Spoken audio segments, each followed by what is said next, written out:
Hello, everyone, and welcome back to some beautiful WARNO action. As we are going into CheekiBreeki versus Fatkid, the first time that we covered Division 2 this season, as due to my longer holiday, we weren't able to cover quite as much of the group stage yet as usual. And yeah, we have quite a matchup here ahead of us, as these two bring around on the first map, a pretty classic matchup. Vertigo, 5th Panzer versus 6th Leger Blindé. And then we get Thaler map 2 with a matchup that might be the wildest we have seen yet when it comes to the difference between the power level of the two divisions. Berliner Gruppierung versus Mnet. My division, like one of my S tier divisions versus one of my D tier divisions from the power balance. Though in the matchup per se, the layer grouping might be actually somewhat okay. So that's going to be interesting there as well. But what do we got here in game number 1 with these two uh, beautiful divisions moving around? Yeah, so we have the more interesting division, which is CheekiBreeki's sixth French light armored division, the Légère Blindé, which is the division that basically an armored division, but instead of tanks, it's called AMX-10 RCs. So really fast vehicles that pack a lot of punch, and especially in the early game can do a lot of damage. Their speed is not supported by stabilizers, so that's a weakness with all French units. Really, they can't fire from the move.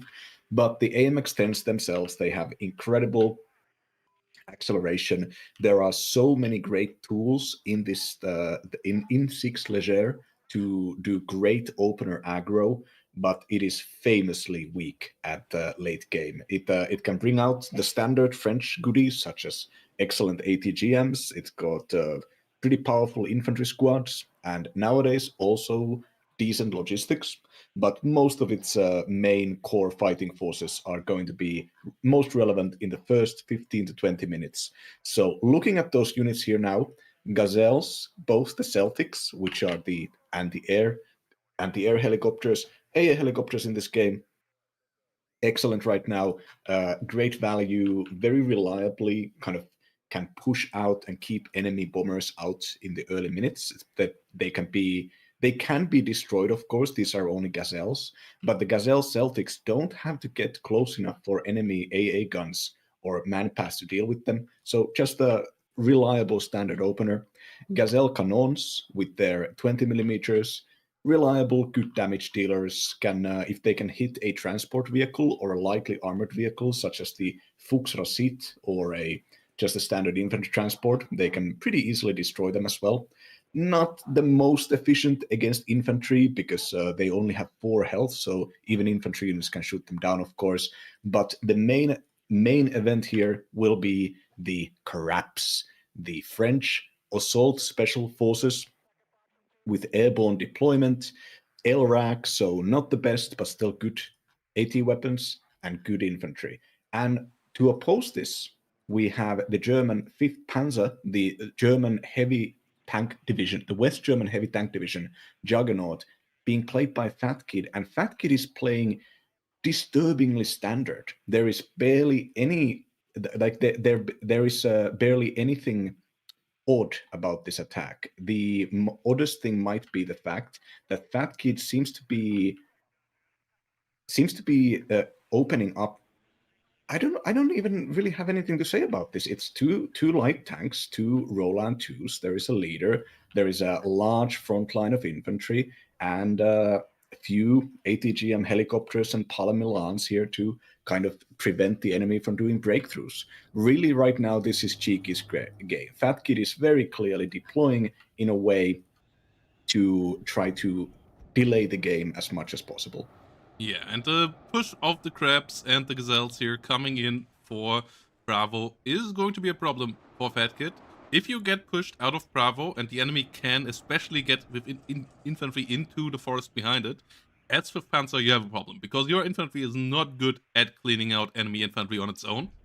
It wants to fight together with fire support, and the French infantry, like the Crab, like the Legionnaires, they are fantastic in these forests. So once the enemy gets any couple of infantry squads in there, you are really hard pressed to push them out of there, and usually have to come in with a way bigger angle. The good thing for Fatkid is that they could just take Delta and Charlie, but they don't know that yet. That's something they should figure out soon, otherwise they might be in a lot of trouble, because I don't believe it's going to go all that well here in the south. Especially as the Martyrs go too close. The Crabs immediately see the M113s. The Martyr immediately goes down here as well. The Leopard 1A5s here a bit close as well. First one gets shot down. Second one already pretty low as well.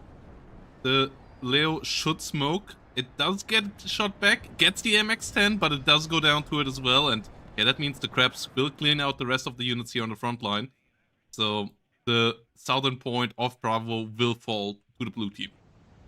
Yeah, so the way for Fatkid to deal with this, to deal with the Crabs and to deal with the Legionnaires, is to just get a lot of Martyrs and Leopard 1s out. The Leopard 1A5 brought out in the opener here for Fatkid is kind of the hard counter for an AMX-10, because it has the same accuracy, same gun, but it still has way better armor. On close ranges, the armor difference is not as relevant as we saw here, and of course French infantry have some of the best infantry anti-tank weapons, and right now Fatkid is... I was saying that it was such a good deal for Fatkid to dodge those two special forces units in the citadel in the middle, but now, not having seen them, Fatkid is sending these wounded and routed low veterancy infantry to go out there and gives just excellent engagements for the French. And Fatkid right now, because the French really did a very aggressive attack and didn't even buy a single command vehicle. So currently Fatkid is leading a couple 100 points, and maybe this should be a little bit of a signal to start moving the Aufklärers up to Charlie and Delta to just to be sure. But most of Fatkid's attention most likely is going to be in just microing against these Crabs here. They get 6 rounds of 15 penetration at very good accuracy and very good range. And the Gepard here already is pretty close to running out of ammunition. Oh no, the ammunition truck gets shot down. Everything getting slowly engaged by the strong French infantry. As much as Fatkid really tried to not engage in the opener, really seems like a lot of engagements happened in the opener. I know, as you said, like you can't allow the French to get into the forest. You're never going to get them out of there. The infantry fights are so much in 6E's favor, but really just doesn't seem to be going that well for Fatkid. Yeah, the Martyrs just weren't really used well as fire support. Like, all the vehicles just drove into that forest at Bravo, and that's just never great. You never want to be in the range of an LRC or an Apolos with your units. And Protos, the Jaguar in the southwest, the flanking Jaguar, which I was just going to commend on being an excellent move despite everything, it's going in there with no air support, and the Gazelle hot spots it. It's buying a little bit of time for itself by popping smoke and sending the M113 A1G to be target practiced here, but the Gazelle hot still has 2 more missiles with no fighters, no AA to be found. Yeah, the Crabs are holding the front line here. French Special Forces doing a really solid job buying time against the Panzer Grenadier reinforcements, so that CheekiBreeki now can move over to Bravo, and Fatkid still hasn't figured out how open the north is. Only now starts to move the Aufklärers forward, only now starts to realize that maybe the overly heavy combat around Bravo wasn't necessary, and they didn't lose Charlie and Delta, and they actually could have just played slower, but obviously that all comes quite late. If they get a couple of good trades, this all still might work out. We have seen bigger comebacks in this, but currently the Gepard being at 0 ammo because of the death of the supply truck is really annoying with those Gazelle helicopters flying around all around the place. Yeah, and the French deploy so fast their 100 kph armored vehicles and their helicopters. Everything comes to the front line really, really quickly compared to the slower tracked vehicles of the Germans, of the Gepards and of the Jaguars and Leopards. So the French just get an inherent deployment advantage, even though they also lost a lot of their opener. And this is now now that the front line exists here, there is such a wide amount of combined arms required for Fatkid to actually engage this. There is a Mephisto, there are VBL Milans, the ability for the Gazelles to just pop up and attack any vehicle that is caught out in a bad position or outside of cover. The fact that the Panzer Grenadiers are now pushing into the Citadel, and even though they do have fire support here, those P-grants are not, they're not going to reach. They're not going to get there. This Fatkid is investing into a lot of recon with another Fernspare outclares and 2 more Fuchs Rasids with their radar optics, and also is buying a relatively early M109, a artillery piece. Now, I want your opinion on this because it's obvious Fatkid is in a pretty bad position, and Fatkid going 1-to-1 without having any real advantage here outside of the Leopard 1A5s on long ranges. So do you think the heavy investment into artillery here is good because the French are pretty soft? They don't have units that can really tank those hits. The M109 is a pretty solid unit if you now go from Fatkid's perspective into a game where you don't fight over Delta and Charlie. I believe a fight over Delta and Charlie would have been the way better play, but it seems still like Fatkid hasn't quite realized how little there was up there.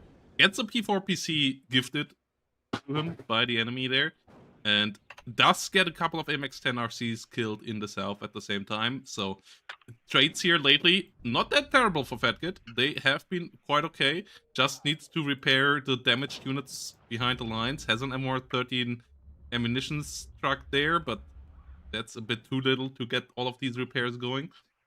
Needs to get a bit more done with that. And yeah, Panzer Grenadiers moving around. Martyrs and Leo 1A5s moving up as well, getting a couple of kills here. It's just that now losing the north is a problem. Needs to get a counterattack going in the south, and that counterattack still might come though.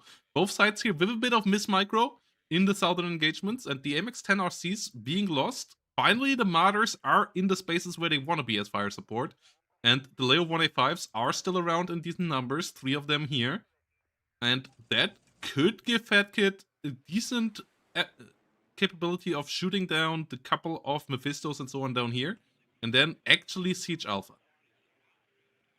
Yeah, this is right now the heaviest front line of Cheeky is held by 2 Legionnaire squads, and even though all the AMX-10s are gone now, the VAB Mephistos as well as the Apilas rocket launchers are still a huge problem. And with those Milan 2s coming in with even more Milan 1 transports, there's going to be more than enough ATGMs out here in the moment for the French. So this attack for Fatkid is kind of in a really bad position that they just don't have the ability to pick out the enemy right now. And as the VABs, the Milans are going to step out, they're just going to help the Legionnaires fight back the enemy. Really, just not going to Charlie and Delta was a huge strategic mistake. Just a little bit more action out there, and Cheeky could maybe be forced to pull a lot of their resources to try to contest that area. But now those resources can just reliably go into buying more Jaguars. Every time the enemy pushes through, you get some bombers. Every time you lose an expensive infantry unit, you can buy and deploy one quickly. The Jaguar survives. The Mirage got shut down. The Jaguar cluster does survive after a good bombing run. I mean, Fatkid has some infantry there in Alpha, but doesn't have the resupply right now to get the other Leo 1A5s with the push, and that's the real issue here right now, as those Leos now have a lot of Milans in their face. If they would already be in the other tree line, they could do a lot of work, but now they have to get over there into enemies with Apilas, into Milan 2s. That's not going to be easy. The M109 is trying to do it. It's going to do its best to try to stop that. Obviously, we can still escalate to Leo 2s as soon as this all does get further settled down, but it is currently a nice +2 for CheekiBreeki, and it likely will come down to Fatkid having to go all the way to India in the long term, and that's never easy against a division with quite a lot of good ATGMs all around the place.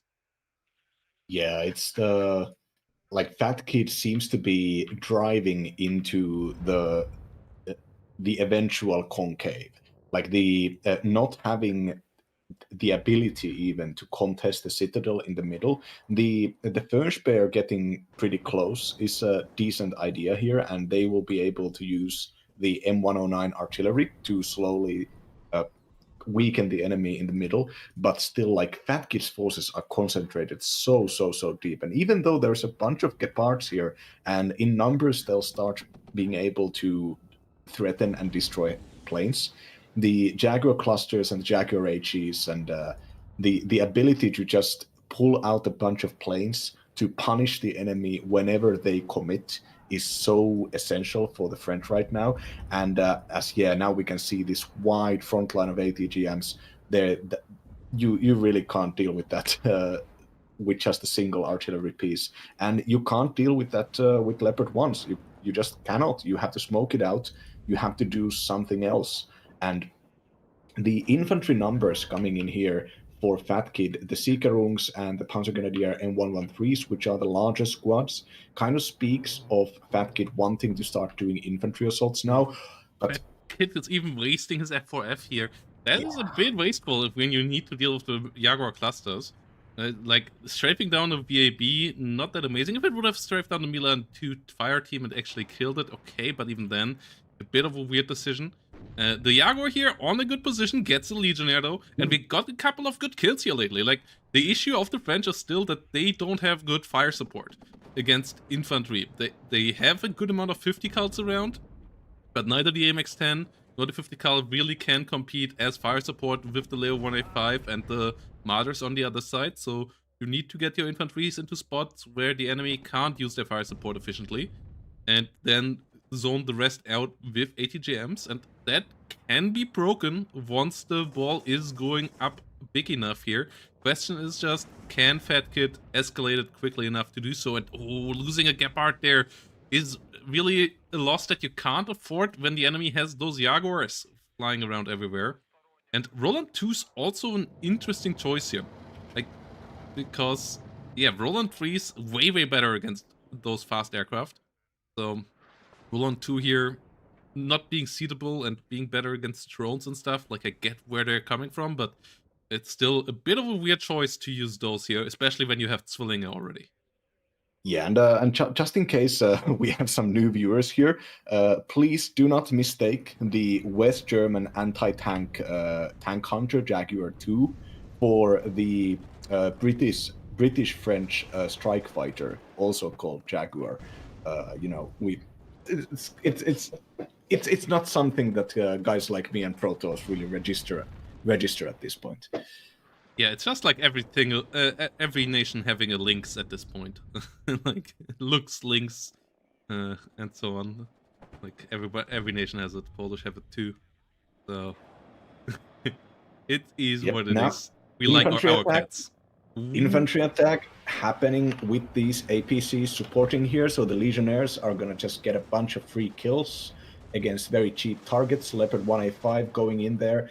At least the Zwilling is not targetable by the rocket launchers, so it's free fire support against the infantry. And the spy is getting annihilated. The Milan 1 getting its great matchup.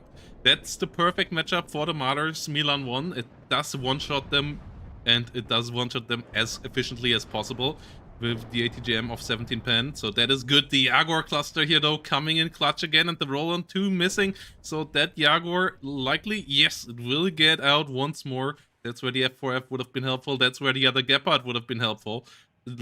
Leaving these Jaguars alive is the biggest risk to Fatkid's push here right now. And he's going on. He is starting to stop the tick here, and that's actually a bit earlier than I expected. Legionnaire still coming along, but it only has the LREC. The artillery is doing a pretty decent job, and yeah, the French issue with fire support here is starting to become obvious here again. CheekiBreeki maybe should have started to play a bit more for the Southern Forest a bit earlier. Is getting there now, but that should have been done earlier to really keep the enemy vehicles in ATGM fire the whole time. Next Jaguar HE coming in. That's a lot of targets there once more. Could go pretty badly for Fatkid. Okay, finds the leader. Will get out alive once more. The spy is here still finding some more shots. So both sides here taking casualties. But in general, a relatively decent push here for Fatkid. And really getting the tick stopped at an okay time. The late game of 5th Panzer still can show up here and save the day, as the trades lately have been pretty okay. Yeah, a great example of how having a little bit of redundancy is worthwhile. There has been now redundancy in both recon and in leaders. So first, the Leopard 185 leader goes in there, gets shot, gets tagged, doesn't capture the zone, but immediately the infantry leader comes right behind it. And even if the infantry leader does get taken out by the bomber, which is exactly the way you should use your HE bombers. You don't send them to target the first infantry unit you see. You keep them for that important target. As you said, Fatkid did actually manage to capture this tree line. And for Cheeky, with the AMX-10 RCs, getting back there is going to be an incredible slog. And Fatkid has now upped a technology level and brought out the first Leopard 2A3.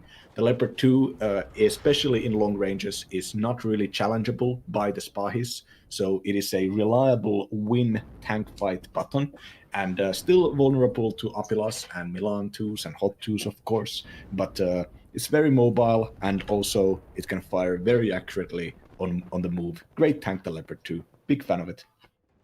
Yeah, and the M113 here rotating around as well. Leopard 1A5 in the north here. Getting engaged by the spies on the other side. Does smoke off. Does get out of dodge. Leo 2A3 coming around in the north. Has to be a bit careful with the aircraft around. Like, that's why you would want the slightly better AA umbrella here as Fatkid to protect, so that you can get out these big cats a bit easier. Obviously gets one shot, side shot by Milan 2 still as well, but frontally, the French have a big issue against it. So having the Leo 2s now starting to come out, that is a big issue here. But yeah, there comes the Jaguar cluster. There's the lack of AA, and Fatkid is in trouble. The Roland 2s are still a bit weird to me. No Roland 3s here, and the Roland 2 does get the kill here though, as the enemy plane does fly directly above it. So the Leo 2's a bit safer here in the future, and the MX-10 RC really zero chance against the Leo 2A3. It's even slower off-road than the Leo 2A3, so big troubles here for these real tank hunters. Yeah. These Jaguars are currently not in position to fight the Spahis. The Spahis are in gun range, so if they can get their shots off, fortunately the Jaguars do have a single point of armor, they have enough to survive a single shot, but still the reload speed of the Spahis is pretty bad. Yeah, Second Leopard now coming in, but Apila's infantry has been now unloaded on the open to walk up there. If Fatkid plays this properly, these Legionnaires could be stopped on their tracks, but I'm not sure. No, actually, Fatkid does have perfect vision. The Legionnaires just can't be allowed to get into 750-meter range, because that is when they can start doing damage or suppressing the Leopard 2. Yeah, Leo 2 here is getting into the engagement range with its good 120-meter output cannon, dealing out good HE damage. Both Legionnaires immediately stunned down, and they likely just gonna die there. The VABs here do a decent job at fire support, but with the enemy in cover and with the amount of fire support here that the Panzer Grenadiers receive from the Gepard, from the Leo, from the M113, the Legionnaires just don't stand a chance. Artillery coming in here as help as well, and CheekiBreeki will have to figure out a better way of playing around this. The Jaguar rocket here coming around. Leo 2A3 actually goes down. It's the one in the south, the Legionnaire. No, the Milan 2 there, finding the kill. So that's quite annoying. Yeah, I'm a bit surprised the way that Fatkid uses the Leo 2A3s. Like, I have talked about it many times. Leo 2A3 best tank when microed, Leo 2A3, worst tank when not microed, because its side armor is so fragile. Its front armor is relatively fragile as well, but it is a great cannon combined with great mobility. So if you micro them, they can just run everything over. And that's why you usually want to plop them, because then it's easier to micro them all together. Then they can smoke for each other as well, and so on. So splitting all Leo 2s over the whole map here, that's usually not how we see them being played, and that's usually also not how you should play them. And it backfires here once more. Only one of them still alive, the one that got microed, and Fatkid now has to rebuild here once more. Yeah, it's the what Fatkid's weakness here kind of has been a lack of a larger sense of the game. So even when he manages to get a bunch of really good kills against Cheeky's forces, a bunch of very expensive units, legionnaires, whatever, AMX 10s are quite expensive. They're like 100 and 120 points, depending on the model. And but those kills, even when they have left a completely undefended front line, even when Cheeky, as you said about going into the southern forest way too late and losing a bunch of the ATGM wall on the open ground, these have not been capitalized upon since the very start. Like Fatkid has had good recon coverage, but just not the decision making to go with the information. And with the French being so great at reinforcing and having so many powerful singular units such as the VAB Mephisto or AMX 10s, and even the Crotals are deployed at 100 kph and have a very fast aim time, because it is, of course, a radar anti-air unit. The French can just get back into the momentum because Fatkid is always kind of just not making the aggressive decisions when it's when they should be made, but just making them like 3 minutes later. Yeah, the push in the north is really a bit weird right now when they have so much pressure towards India, and when they could just assemble 3 heavy tanks and roll through. They instead try to go for weird siege in the north, where they don't have really the AA setup. They now got it there with 2 Rolands, but they don't have artillery support. The M19 is way better suited for firing in the south. So Fatkid here splitting a bit thin. They don't need many points here. They only need to get 200 points to get back fully into the business. 280 if they want to actually win the matchup instead of getting a draw. But outside of that, this is pretty good. Leo 2A3 here, getting bombed, but the Jaguar dies for it. So finally, the 2 Jaguars here that we have seen so far taken from the field. Oh no, another Leo 2A3 running into Legionnaires. Yeah, this is just not what you can afford to do with your tanks. You can't just face check bushes. The French infantry, the best infantry at punishing that. So, yep, there comes the punish. Leo 2A3 once more getting hit with some heavy AT and just dying there for really, really little gain. And Fatkid already plays with the bigger infantry squads, sacrifices the martyr availability for more 9-man infantry squads with the Panzer Grenadier M113s. So I don't quite get why they aren't used more for this kind of movement and why the Leos go first instead. Like, this is exactly what you get these guys for if you play like this. Otherwise, you usually at least want to have the martyrs in front of the Leo 2A3s so that they get the first check, or have them behind so that they at least can stand down the Legionnaires before they can get the next shutout. But yeah, the Leo 2A3 movement here currently not quite optimal. It's still 5th Panzer, the heavier division though. So even with 14 minutes remaining, this should still be a match that Fatkid can absolutely win here at this point.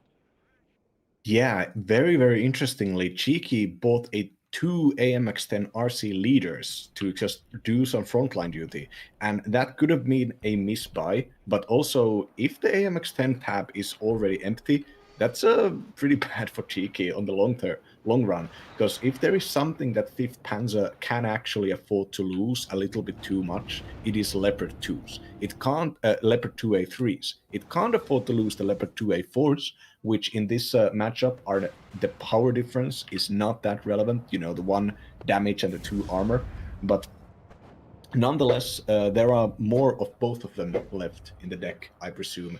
It's just now Cheeky has fortified this the northern area so thoroughly, and the engagement is going to be done in this pretty narrow area. Personally, whenever if I control the enemy point on the southwest, what is it called? It's called Alpha. The way I like to do this is that I attack north from Alpha to cut off the reinforcement road of Delta. And when Delta is cut off, you can attack it from any direction. You can methodically just remove the enemy and prevent them from reinforcing the zone. But right now, the reinforcements are open and the attack is happening on an area basically chosen by Cheeky. Yeah, Spahi's here, getting overwhelmed. Panzer Grenadiers getting in there now for the fight as well. The Martyrs doing a pretty decent job at keeping the MX-10s at distance. Oh, Leo 2A3 in danger, is getting routed, shows side armor there, and does go down to the MX-10s once more. If there would have been a second Leo to follow this up, the MX-10 would not have been allowed to do that. But the Leo 2A3 death ball that we see so many times ruin enemies late games in Division 1 doesn't quite materialize because Fatkid doesn't want to be that guy who gets blamed to be the evil stacker and spammer who just creates one plop and plops it around the battlefield. But that's exactly what West Germans are good at. They are good at getting a lot of steel around them and just pushing it around the map. That's how Germany tried to win its world wars, and that's how it still does its armored division pushes. So you should do that with the Leo 2A force as well. Yeah, and with the weak armor of the Leopard 2, the inability to like tank shots in the way that you could with the American tanks, for instance, the number of kind of light and lower quality vehicles that you get compensates for it. The Martyrs are relatively cheap, but even the Milan variants only 50 points, and the 15-point little infantry transports as well. They are basically just free meals for enemy ATGMs because even cheap vehicles have very bad stealth. But without but if they are concentrated, if they are used together, if their strengths are, if the 15-point vehicles can bait out the shots and then the Leopards can move in the shoot when the vehicles, the enemy, reveal themselves, then it's a completely different ball game. I think Fatkid's big doctrinal mistake here about the blobbing is figuring out that, well, my tanks are so completely superior to the enemies that I can just put one of them in every front line and I can dominate and have superiority in every fight. But that is not what's happening. What's happening is that whenever he loses attention, the French spot the tanks and kill them one by one because it's a micro tank. Yeah, and the Milan here doing a good job at keeping things now at bay in the middle. So Fatkid is starting to win positionally here around the northern delta point. He's starting to get some infantry forward there as well. Has some leopards. This fight is still far from lost. More units arriving in the north. The Charlie point is really vulnerable here as well. Fatkid just needs to figure out how to get the move on here and how to actually get a CV plugged in. 10 minutes still more than enough time to change this, but the Leo 2's now slowly rolling forward, starting to try to get forward and get more action going against the enemy recon units. Ooh, the Gazelle hot in the north, a really, really dangerous unit for these Leos as well. But we finally have two of them together, third one joining up, and that immediately puts CheekiBreeki into some trouble. The Gazelle hot will get shut down by the F4F. That's an okay usage of the F4F at this point, as you just need to eliminate the enemy threats to get in there. And the Martyrs from the north, I like that movement there as well when AMX-10 comes around, but the Martyrs, together with the Leo 2A force, can deal with those so well, with their Milan being in a really good spot of dealing with it. No, but we have the Leo 2A4 face checking against Apilas again. Ah, this is dangerous. Leo 2A4 in trouble, gets sent down. It's only LRACs, but it's 3 of them, with 1 likely finding a side shot eventually. Yeah, there comes the stun. Leo 2A3s is just face-checking French AT launchers. That's really not how it's done. Sicherung's already on the way. You just needed to wait one more minute, but instead 2 Leos here potentially going down. One already did bite the dust. It might still work out, but the Zwilling and Sicherungs were already there, so you just needed to wait a slight bit longer. Oh god, the Leo 283 here nearly dying as well. This Man 6x6 instead goes down, which just makes the situation of the Leo 283 a slight bit better, because it doesn't die, but it's alive with 1 hit point, so situation here still not great. Roland disengaging away from the Mephisto. Milan 2 in the center, not reloaded. That's a big mistake as well. Unimog not quite close enough. But this down southwest, Cheeky drew a VAB Legion and then followed it up with the AMX-10 Leader, now smoking itself in. None of these units were actually in position to, even though this was spotted by the Jaeger Aufklärer, nobody was in position to counter this, and there is no leader immediately out there for Fatkid. Now, Fatkid's attack is doing better as the engagement got widened, and the units here fighting are, even though they've been doing very well for the French, they really won't be able to hold out for long. But now with this counterattack, suddenly Cheeky is going to be able to just push and force even more, like stretch the blob, as you say. Yeah, that was a really well established Cheeky counterattack there. That now means that we need Fatkid to really fast get a CV back down into the south. There is one now on the way, and he by now needs to get into the Leo 283 at least to stop the tick. He can't afford to fall further behind in points right now. Now it's only 7 minutes. He took so long. Whenever he started moving forward, he lost 1 or 2 units too many to really gain enough initiative to fully get in there. He is just about to get there, but the Milan 2 not being reloaded in the center allows the Mephistos here to move way more than they should be able to. And yeah, he is getting back along there. He is getting a CV back south, but the Leo 283 gets routed. Oh no! And the Leo 283 is a fast vehicle, so it means that it will take a long time, move really far away in the time that it is routed. Oh, this is a disaster. The Leo 283 didn't get the zone even slightly captured. The Legionnaires with the LRAC ruining Fatkid's situation in the north. Cheeky gaining a lot more points because of this. The +2 went on way longer than it should have been.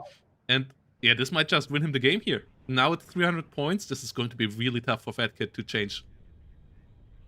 Yeah, this is like the 6E, the French in general, but 6E especially.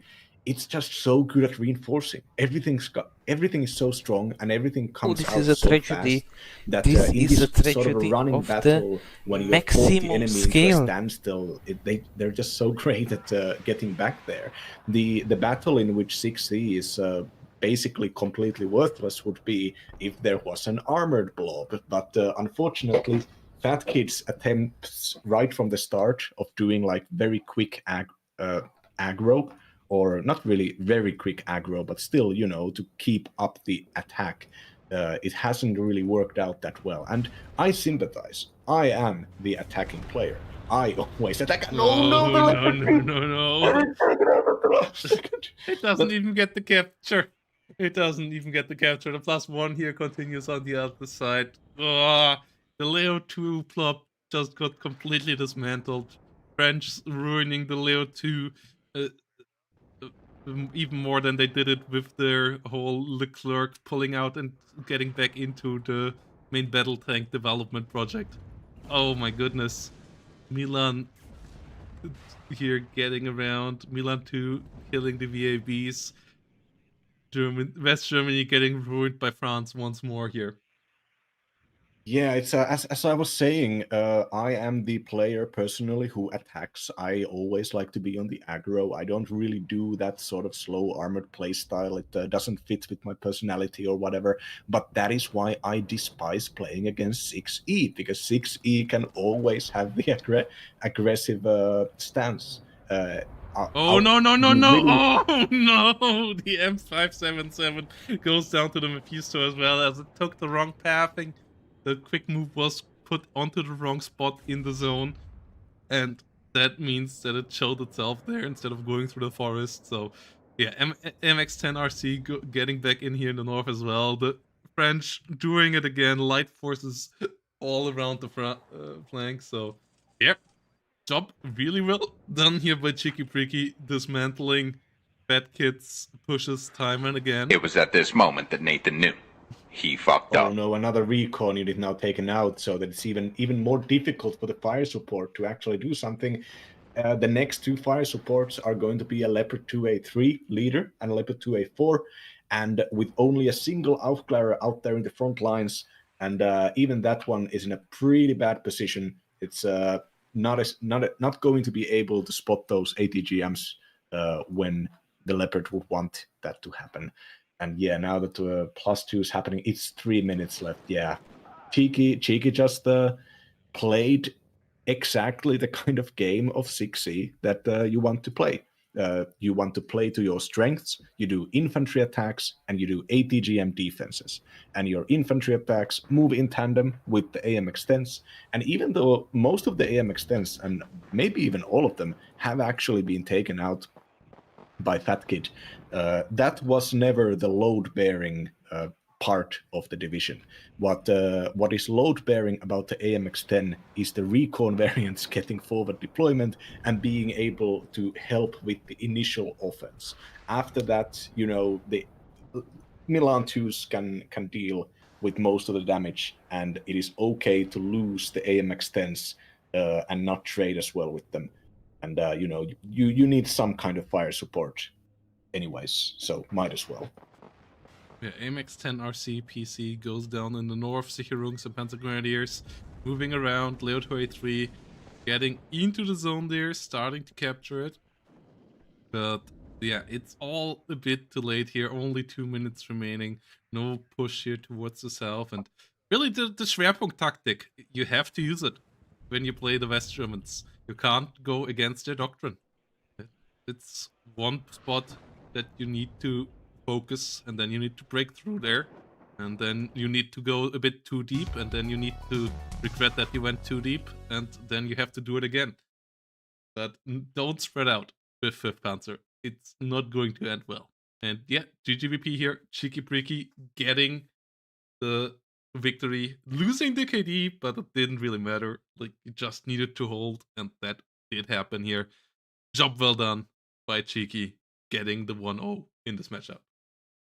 Yeah, Cheeky absolutely did not play a perfect game. A lot of units were lost for mismanagement, or there were some bad timings and bad attacks as well. But Cheeky played exactly into the strengths of 6E. Like, even when I mentioned my strategy in cutting off the northern part of the map, I didn't have time to explain it, but Cheeky had prepared for it exactly the way that you want to, which is that you get a bunch of expensive and powerful infantry squads, large infantry squads that the West Germans can't deal with without having fire support. So, your Marders most likely, or some Leopards. And just parked a bunch of those units into those little forests so that they could not be spotted from the outside, but would engage anything that actually came close. And then behind them tended to hover out on a longer distance some Gazelle Hot 2s, which could engage any of the fire support if any actual organized attack ever tried to push for them. So in that, and this is something that Fatkid understood. Like, I saw Fatkid's vision. Fatkid understood that this was happening, and that was probably why he committed to the less efficient frontline attack instead of trying to encircle the enemy. But that is just like bonuses on Cheeky for understanding what's happening on the board and how to deal with it. Yeah, and it will be really interesting to see how it goes in game number 2. We already looked at the matchup, Aller being the map, Berlin Gruppierung versus Mnet being the matchup. That should be quite the interesting one. Berlin Gruppierung was the counter pick in that one, so this should be pretty interesting to see how that one goes. Haller, a map that is pretty brutal when you get into the fight from the get-go. So, big break, guys, and then we're going back with BG versus Mnet. Pretty fun matchup. Let's see how it goes. And here we return, CheekiBreeki, bringing around the multinational airborne division, the best division in the game, just by flavor, because it Hell is yeah. multinational, it is forward deployment, it brings a lot of cool, funny stuff, it brings the Gurkhas. On the other side, we have a flavor win as well, all level-wise, maybe not so much. A division that got dirty by the developers, by the strike team, by all the balancing assholes out there, including yours truly, who always, whenever Berliner Gruppierung is about to be meta or is meta for a week, it gets nerfed again some way. Usually catching a stray that is a nerf being aimed at another division, just ruining its whole gameplay again. And it is currently not in the best of states for sure. I'm not quite sure how bad it is. There are a couple of people who still say it's somewhat decent. I am not one of those people. I believe it is pretty bad, but we gotta see how it goes. T-34s are out here, so let's have some fun here. Yeah, so I understand the logic in choosing Berliner Gruppierung against MNAD, especially on this map where the ranges are maybe some of the smallest outside of urban maps in this game. Not a lot of going over the top for 3 kilometers where your enemy ATGMs can just slowly take out your T-55s. And the T-55s really are what Berliner is all about. They are about a lot of decent, good to average infantry. Nothing amazingly special. Even the weirder stuff, which is the Wachschützen and the Wachschützen Aufklärers, they 10-man squad with a shock and security and some incendiary rocket launchers every once in a while. Some Motorschützen units, which also include some anti-air, which is nice, of course. And as you mentioned, the T-34, the completely worthless fake fire support unit, really only exists as moral support and due to the failures of Soviet ideology. And the idea here is that Fatkid is trying to play into my rule of being 1 degree heavier than your opponent. MNAD is largely a mechanized armored division. They have a bunch of light stuff. They have so many ATGMs. It is a great late game defense division. It's great at doing infantry assaults. It's got really good support equipment such as artillery and anti-air. Doesn't have the best air tab itself, but it compensates with stuff such as the LSV Milans, which are 120 kph ATGM forward deployment unit with special forces, of course. And Fatkid really is going to have to play to the strengths of having just more stuff on the ground, having so many medium level and cheap vehicles that the ATGMs won't be able to efficiently counter them. And that's going to still be an issue because the Belgian unit, the Unimog Para, which is a truck with a Milan, which also deploys another Milan 1 infantry squad, is also the perfect counter to this. And now we can see this force attacking, stunning the bunched up AA guns and T-34s here. T-34 showing their value, which is their ability to survive a single older generation missile hit. And once the leader goes on range, the ATGMs automatically target the T-55 leader. This infantry, Wachschützen and Motorschützen Strela are moving in here to try to support this, but they are not going to be here on time, really. The numbers of Fatkid have still prevailed. There are some Special Forces Pathfinders, British units, which are specialized anti-infantry troops, only having very cheap laws, 13 penetration. Those laws are now fired, so the vehicles can freely take out this unit. So far, Cheeky's reinforcements with the Hellarm helicopters, 4 British Hellarms actually coming in, 5th one already on the ground here, as the Shilkas have been taken out and as the 50 cals are not in range, the Strelas are going to have to deal with this. And with the amount of light machine guns, 20mm BATs, AA guns, and scimitars with autocannons, as well as, of course, the fact that those Unimog Paras also have 50 cals, all of them are going to basically keep the enemy infantry away on long ranges, and this attack is not going to go further because it just demands the tanks. And it demands the tanks, and the tanks demand the removal of all the hell arms. So far, not the best for Fatkid, but the game has already started. Neither side has a tick, and up north we see Pathfinders getting taken out on the open ground by some East German recon units, which also are special forces. Little known fact, the Wachschützenaufklärers. Yeah, Paras here trying to push in. The Wachschützenführer with their Strellas helping out as well against the Hell Arms. The Matcherino Strellas here doing a decent job with their 4 Strellas to try to help out, but not quite enough of them here going around. Like a couple more of them could be helpful. We instead get some Tetsu's, we get the Chilka, we get a coup, so more AA coming in as well. But the T-34 plop maybe just went a bit the wrong space. If it would have pushed further through the south, I feel like that could have been better. I like the CIS-2 gun. The CIS-2 gun really helpful against all the scimitars, all these autocannon vehicles. So that is a pretty decent investment here. SPW 70s here now trying to help out in the center, but a lot of autocannons and light ATGMs flying their way. So yeah, this issue here still struck. And the last time Berlin Gruppierung was meta was when T80s, T55s were 80 point that way around, and you could just spam that many of them that the enemy could, even if they just tried to target them, could not do all that much about them. But those times have been over. Buccaneer here with a really amazing bombing run at the same time.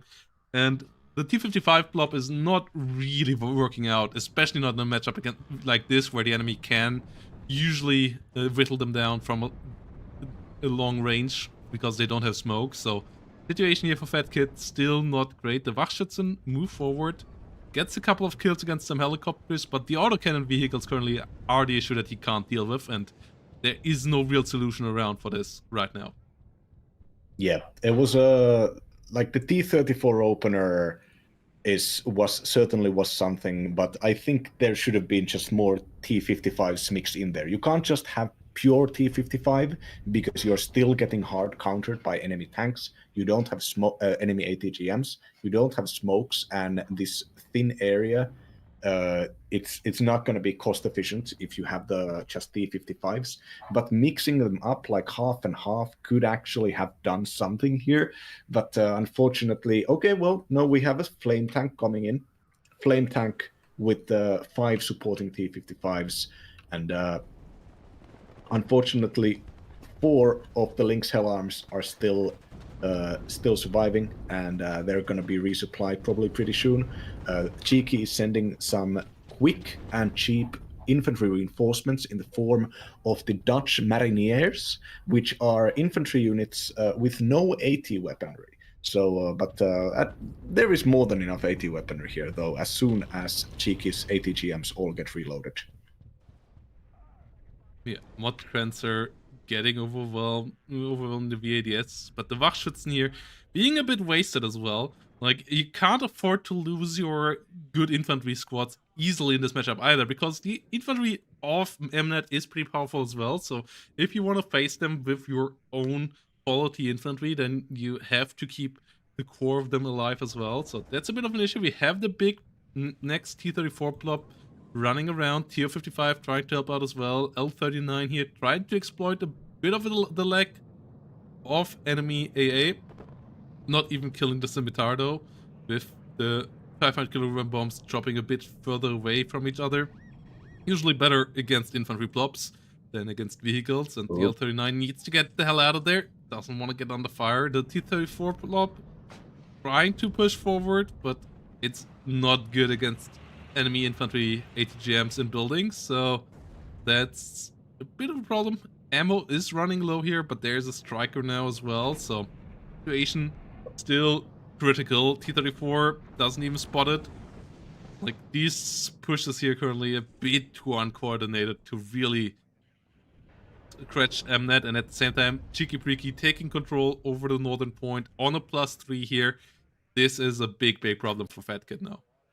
Yeah, and Cheeky's attack was the complete polar opposite. This was like the most coordinated and most efficient attack that we have seen in this game so far. There is a single, like you have the Milan 1 and the Paramorg doing the long range defenses. You have a single Pathfinder Recon Special Forces unit that can move in to engage stealthily. You have 2 Weasels with autocannons ready to help the Pathfinder beat the enemy, which is probably numerically superior.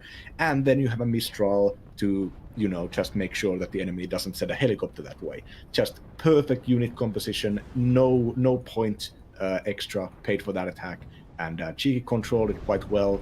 Attention of Fatkid was naturally elsewhere, and now Fatkid is going to try to attack there. The force is very weak, and it's possible for Fatkid to be able to recapture this, but those reinforcements and those forces are away from the middle fight, and the Hell Arms are actually pretty close to each other, so they take AoE damage and most importantly AoE suppression damage at least.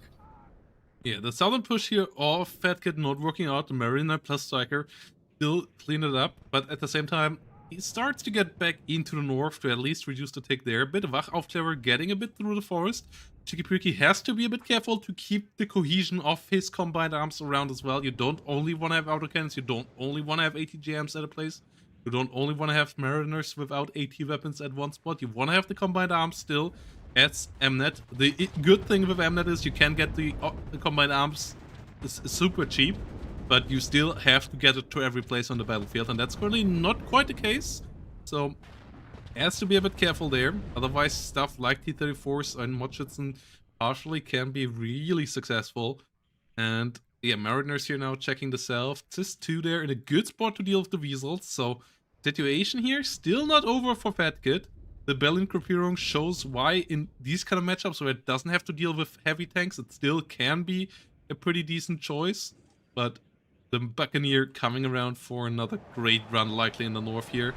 Or, well, it will get only a Wachschützen in the end, but kill is a kill, and it will get out alive. Yeah, the Shilka T-34 will be able to clean up the rest of this force here, most likely.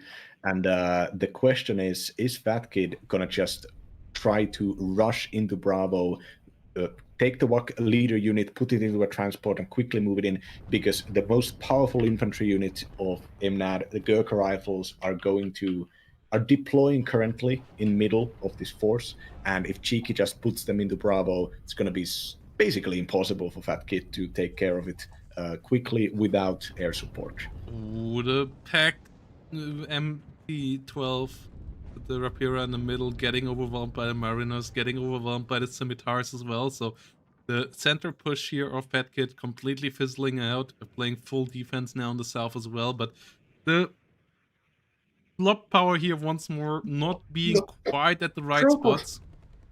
No, the Wachschützen was not put into any of the transports. The transports are screening on their own. No, Cheeky's gonna have time to move in. Cheeky's gonna have time to reinforce this now.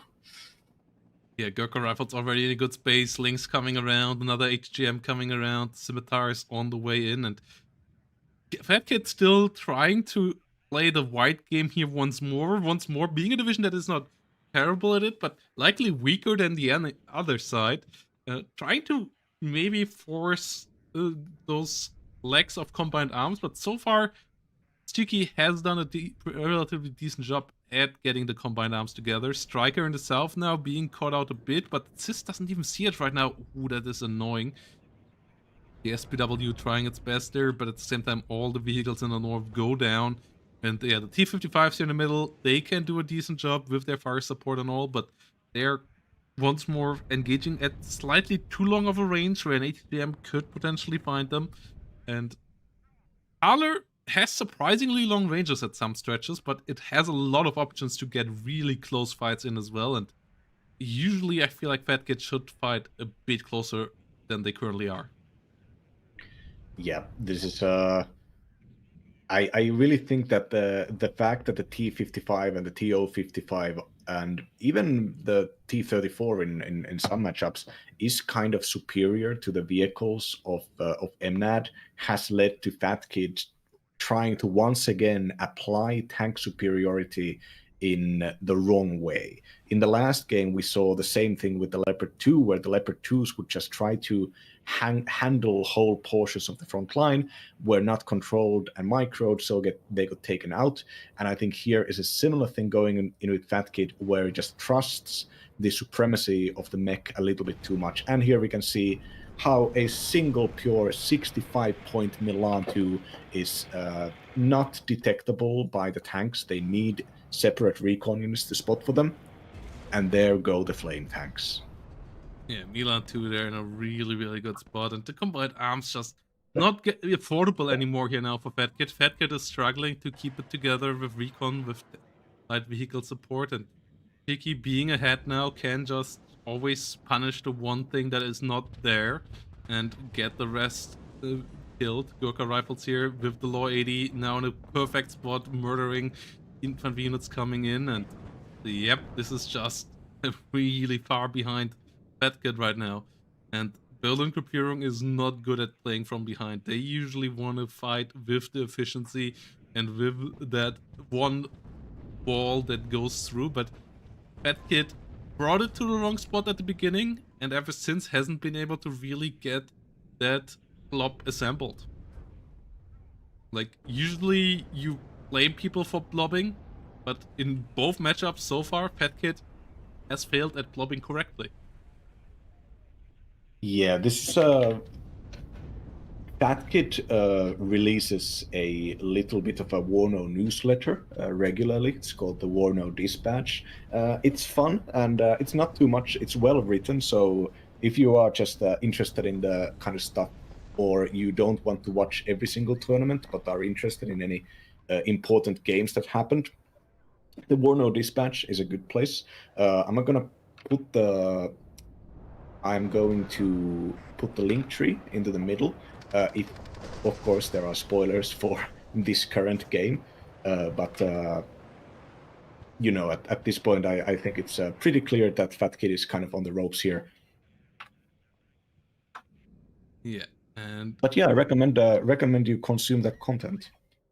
Matcherino trying to get around. Sultan gets into the south here, starts to get the tick up again. PKM under fire. Para slowly moving up. The northern assault got completely whittled down though by Mnet. And the thing is, you can't just grind Mnet down. Like, they always get one good combined arms each minute. So even if you take them away at some point, as long as you don't take the space, it doesn't really matter against Mnet. They just gonna bring the next combined arms 1 minute later. So you need to break them. You can't just grind them down. Like, maybe if you get the right combination, you might get their combined arms to a really low point at the 35 minute mark, but at that point it doesn't matter.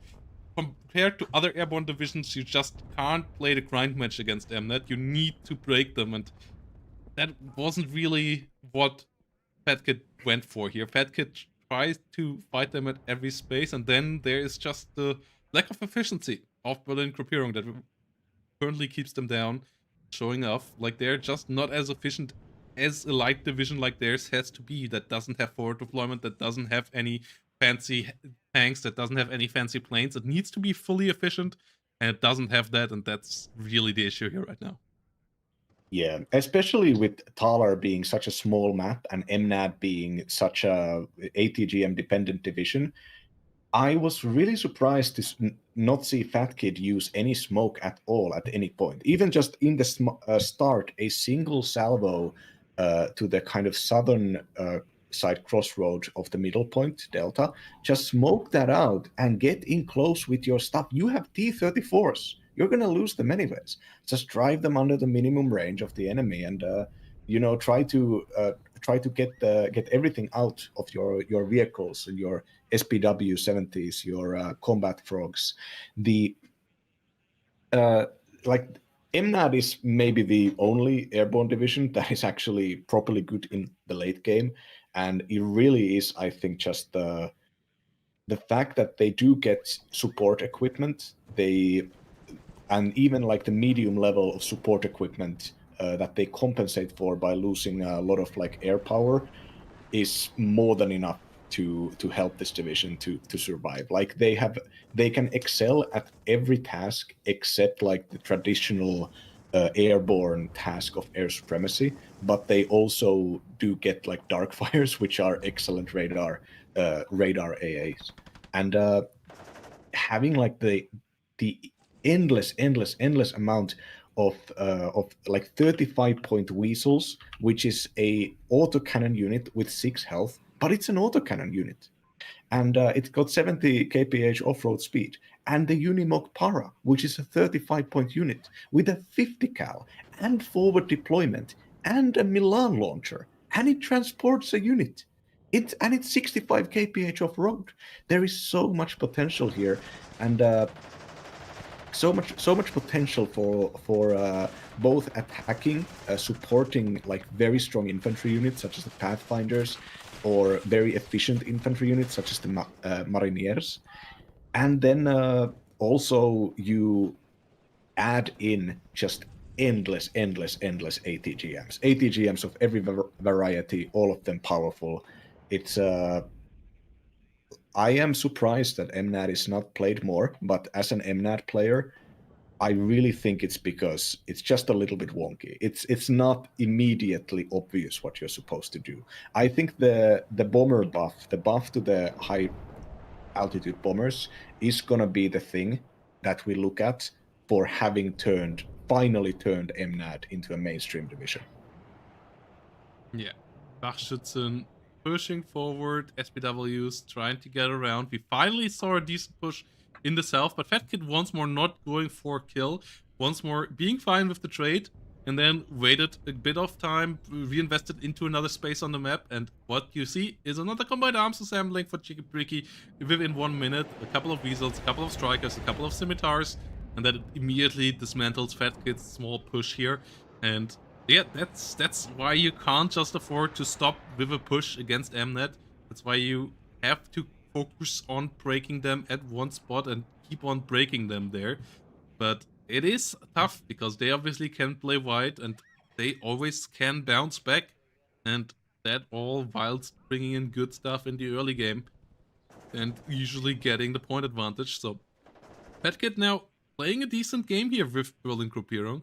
He's moving around, is getting some okay kills, but the center push here being punished by the Para Iltis in the north, getting the capture of the 2-pointer in the rear, meaning that the point lead still stays up with the other side here. So it's still a tough matchup here.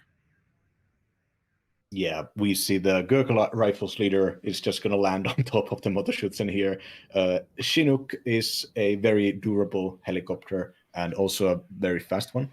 And also the bunch of the units in MNAD are delivered in Chinooks. So if you, such as I, like doing just heli drops, like straight up opening with a bunch of helicopters that drop into an enemy zone or even a back point, MNAD can also do that.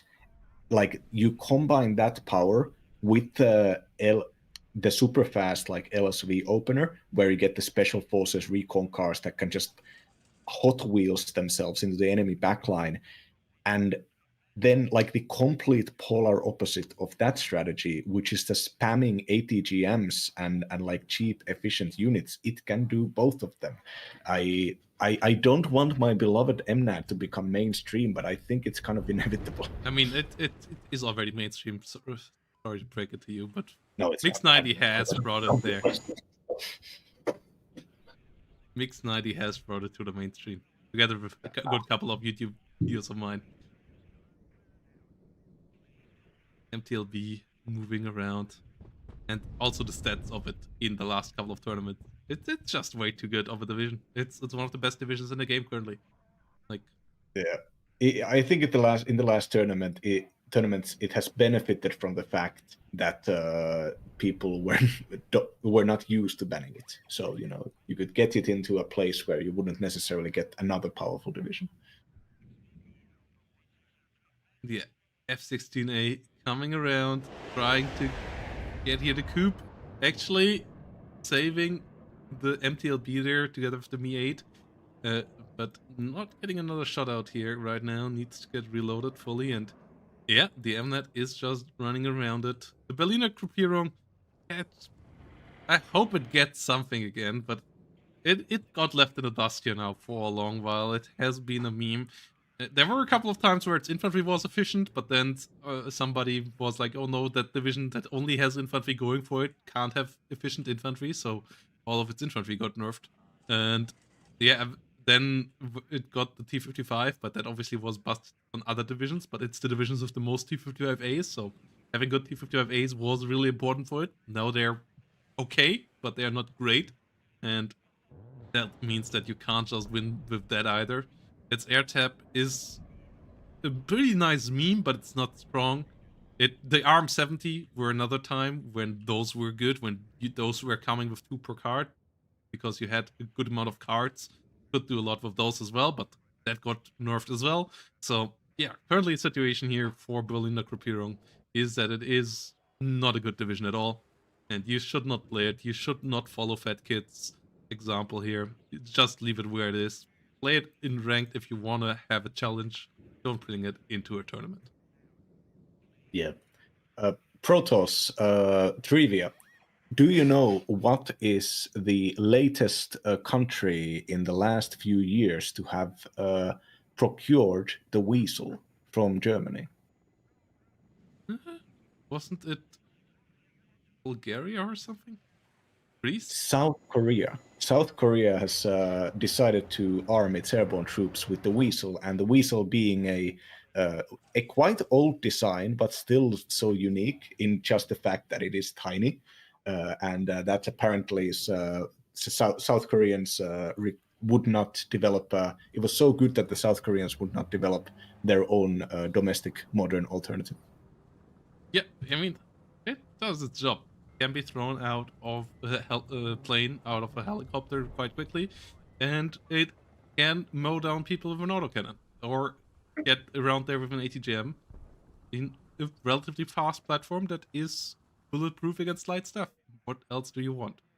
Maybe a bit of comfort in it, but that's not what you get into the paratroopers for in the first place.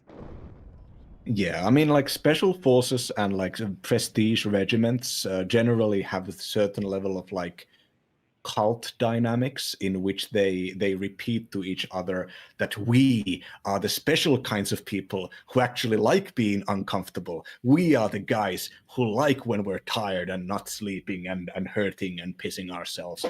That's what like every specialized branch of like shock troops has told themselves since time immemorial, and it is a cultic dynamic in which you I mean, it is literally just a cult dynamic applied in the modern warfare, and it's very consistent. And I think it's more than enough to justify the paratroopers being uncomfortable. Yeah, there are a lot of jobs together. So I tried to find it, but I don't find anything indicating that anybody but Germany used Weasel. But they've ordered it, but yeah. But it's not even the South Korean side. But it has not been produced in 30 years' time. There's no production line for it anymore.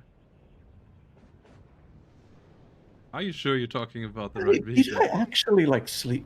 Imagine this. I mean, I think we tried to sell some of the old ones to people. Maybe they bought just some of our leftovers. Not sure.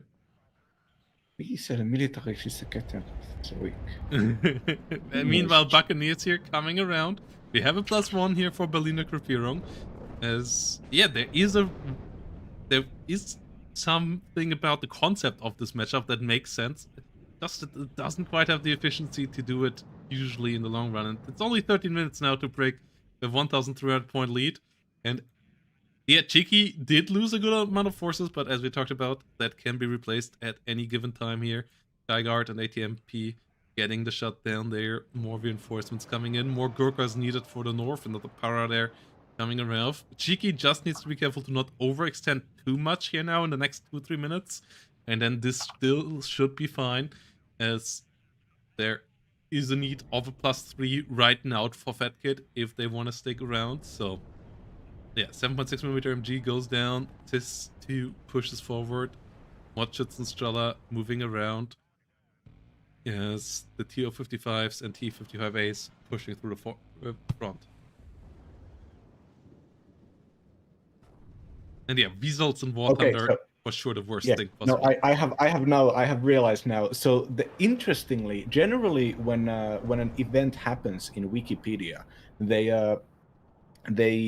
remove that they add in information, but apparently just the reporting and the source that I had read about the ROK Airborne procuring it has been like disproven. It was not wrong, but just there has been development on it. I'm reading the comments on the Wikipedia editing page here, but yeah, it was apparent. Maybe it was supposed to happen, but it's not happening now. And interestingly, Wikipedia just edited it. Does not show this anywhere. Coop hitting the Mirage. We see Bachschützen pushing into Gurkha rifles in the north. But yeah, Fatkid needed to be here. Like, Fatkid is not playing worse than Cheeky in both of these games. He's just on the micro level, but he's just making slightly weaker decisions in the deployment compared to the matchup than Cheeky does. Cheeky understanding the matchup just a slight bit better, knowing in both games that he is the one that has to make it wide, knowing that he is the one that has to make it push by push into an awkward game where both sides get attrition away because he is the more efficient division and he is the division that has combined arms on a dime.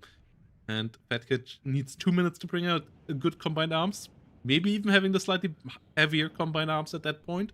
But he's not always having that around. And with that, Cheeky brings it back to a +1 here in the middle. And the south is looking really fragile here for Fatkid. Fatkid trying to get back into Bravo.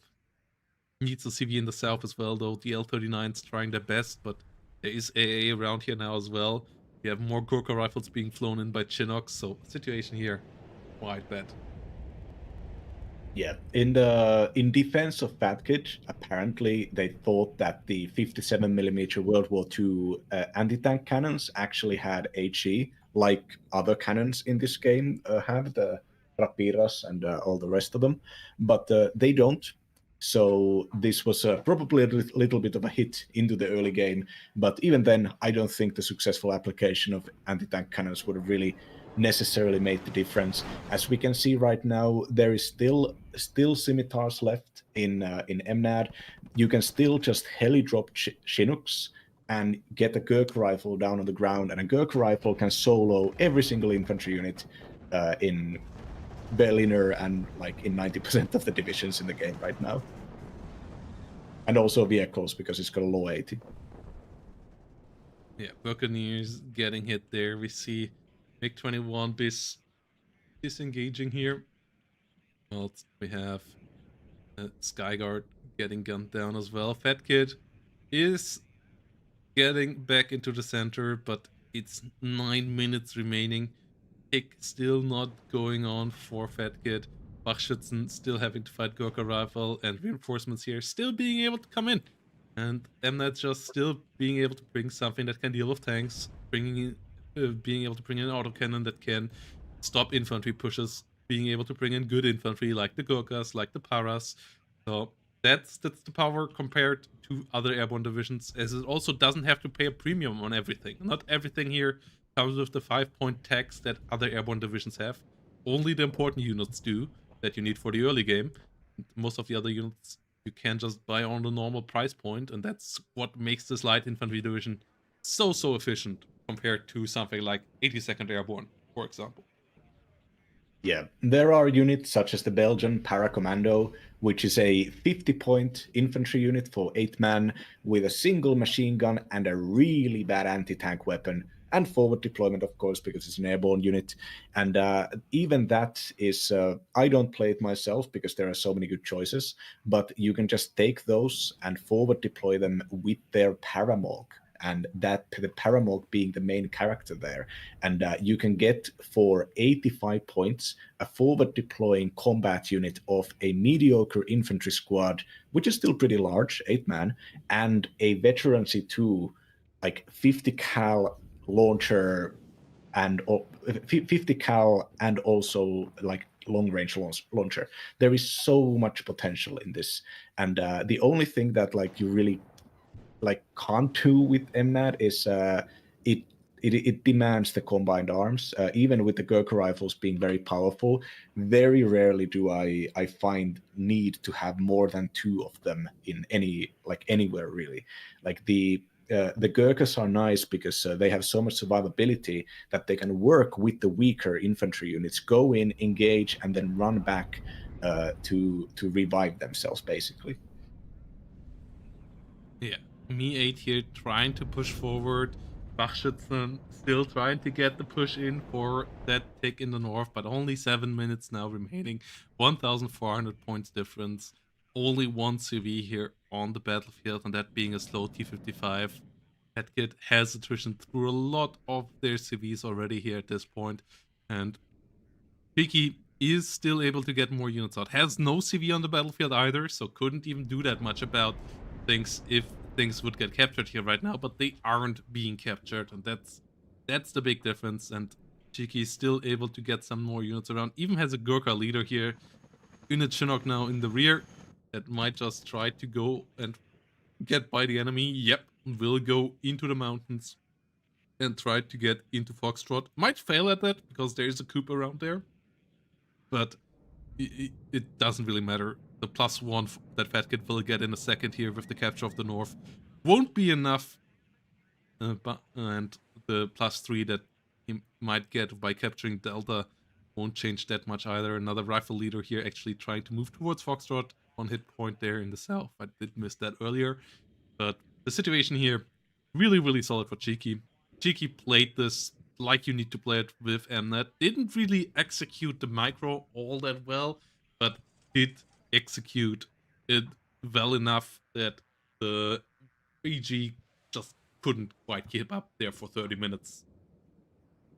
Yeah, it's the like Fatkid is showing in both of these games has shown like resilience and willingness to keep on microing even when the game has been going for 30 minutes and not necessarily to their advantage. And like the front lines here of the mixed PKM, Wachschützen, and T-55s protected by coups, these are not bad front lines, and it's just that the MNAD starts out from such a great like position of power, and those early engagements, they just sucked up so many resources for Fatkid, and the ability to hide behind million ATGMs and also like dark fires and the ability to attack with Gurkhas even into later game, though that's just so much depth. And that is what I think is why, as you said, you can't grind it down. You can't grind MNAT down. You have to break it because the support equipment is kind of like this spring that pushes back the airborne aggro potential. Yeah, Napalm coming in here again, getting a Weasel, but there is only that one CV, and even that one CV just died, so yeah, there is no CV. There is a +1, and the +1 is not enough, so CheekiBreeki here, getting the Gurkha rifle leader there, now into the enemy rear zone, will win this game and will win the series with it. Fatkid here just not quite bringing the right strategies to both of these games, just trying to play it a bit too straightforward, and like that's obviously always a bit of a adjustment from just how you would approach a ranked game to how you need to approach a game here in the league, and both of those games, there was just a bit too much standard play and a bit too little appreciation for the matchup in these games from Fatkid here. Yep. And Fatkid wrote about these games in the WARNO dispatch, which I linked earlier. I can link it again, of course. By the way, I feel like I actually like saw the Weasel thing in my dream. I feel like, or maybe search engines really are just really bad right now. But yeah, Fatkid wrote about basically coming back from this bottom of when you're feeling bad about WARNO, and he raised these 9 WARNO fundamentals, which he feels like should be should be shared with the community. And I will quickly read them. Number 1 is recon helis need to be on deployment to gain knowledge. Number 2, wheeled anti-air or forward deployment anti-air or a fighter, because helo rushes are just cheap and easy to do and powerful. Number 3, infantry fighting vehicles support the tanks. They don't fight their own and they don't fight against tanks. They will always move with tanks. Number 4, when attacking new territory, you have a combination he calls race, recon, AA, infantry, fire, support, and a commander. Number 5, reinforcement roads are more important to control than command zones. I think we saw that in the late game where there was constantly like forces of Berliner Gruppierung moving into the command zones, and the larger strategic potential of cutting off the enemy and destroying the trucks was not exploited. Number 6, blob my tanks. Individual attack orders, group retreat orders. Excellent, as we have been saying, and Protoss has been especially. Number 7, move anti-air, ATGMs, and artillery after they fire. Number 8, cannot air spam until kill-death ratio is even. And number 9, never buy more than 2 of the same unit at the time. And I read those pretty quickly. More of stuff like that in the WARNO dispatch. But if anybody is feeling like they want to get better at this, I think those 9 lessons are really great to take with you to ranked. Yeah, and with that, we will now switch over to the next series where we will see 2 really old and familiar faces here, Pbatt and Mjblair, facing it off. 2 ex-Division 1 players being back in Division 2. Now we'll see how they will feel in this series. Pbatt versus Mjblair coming up after a quick break.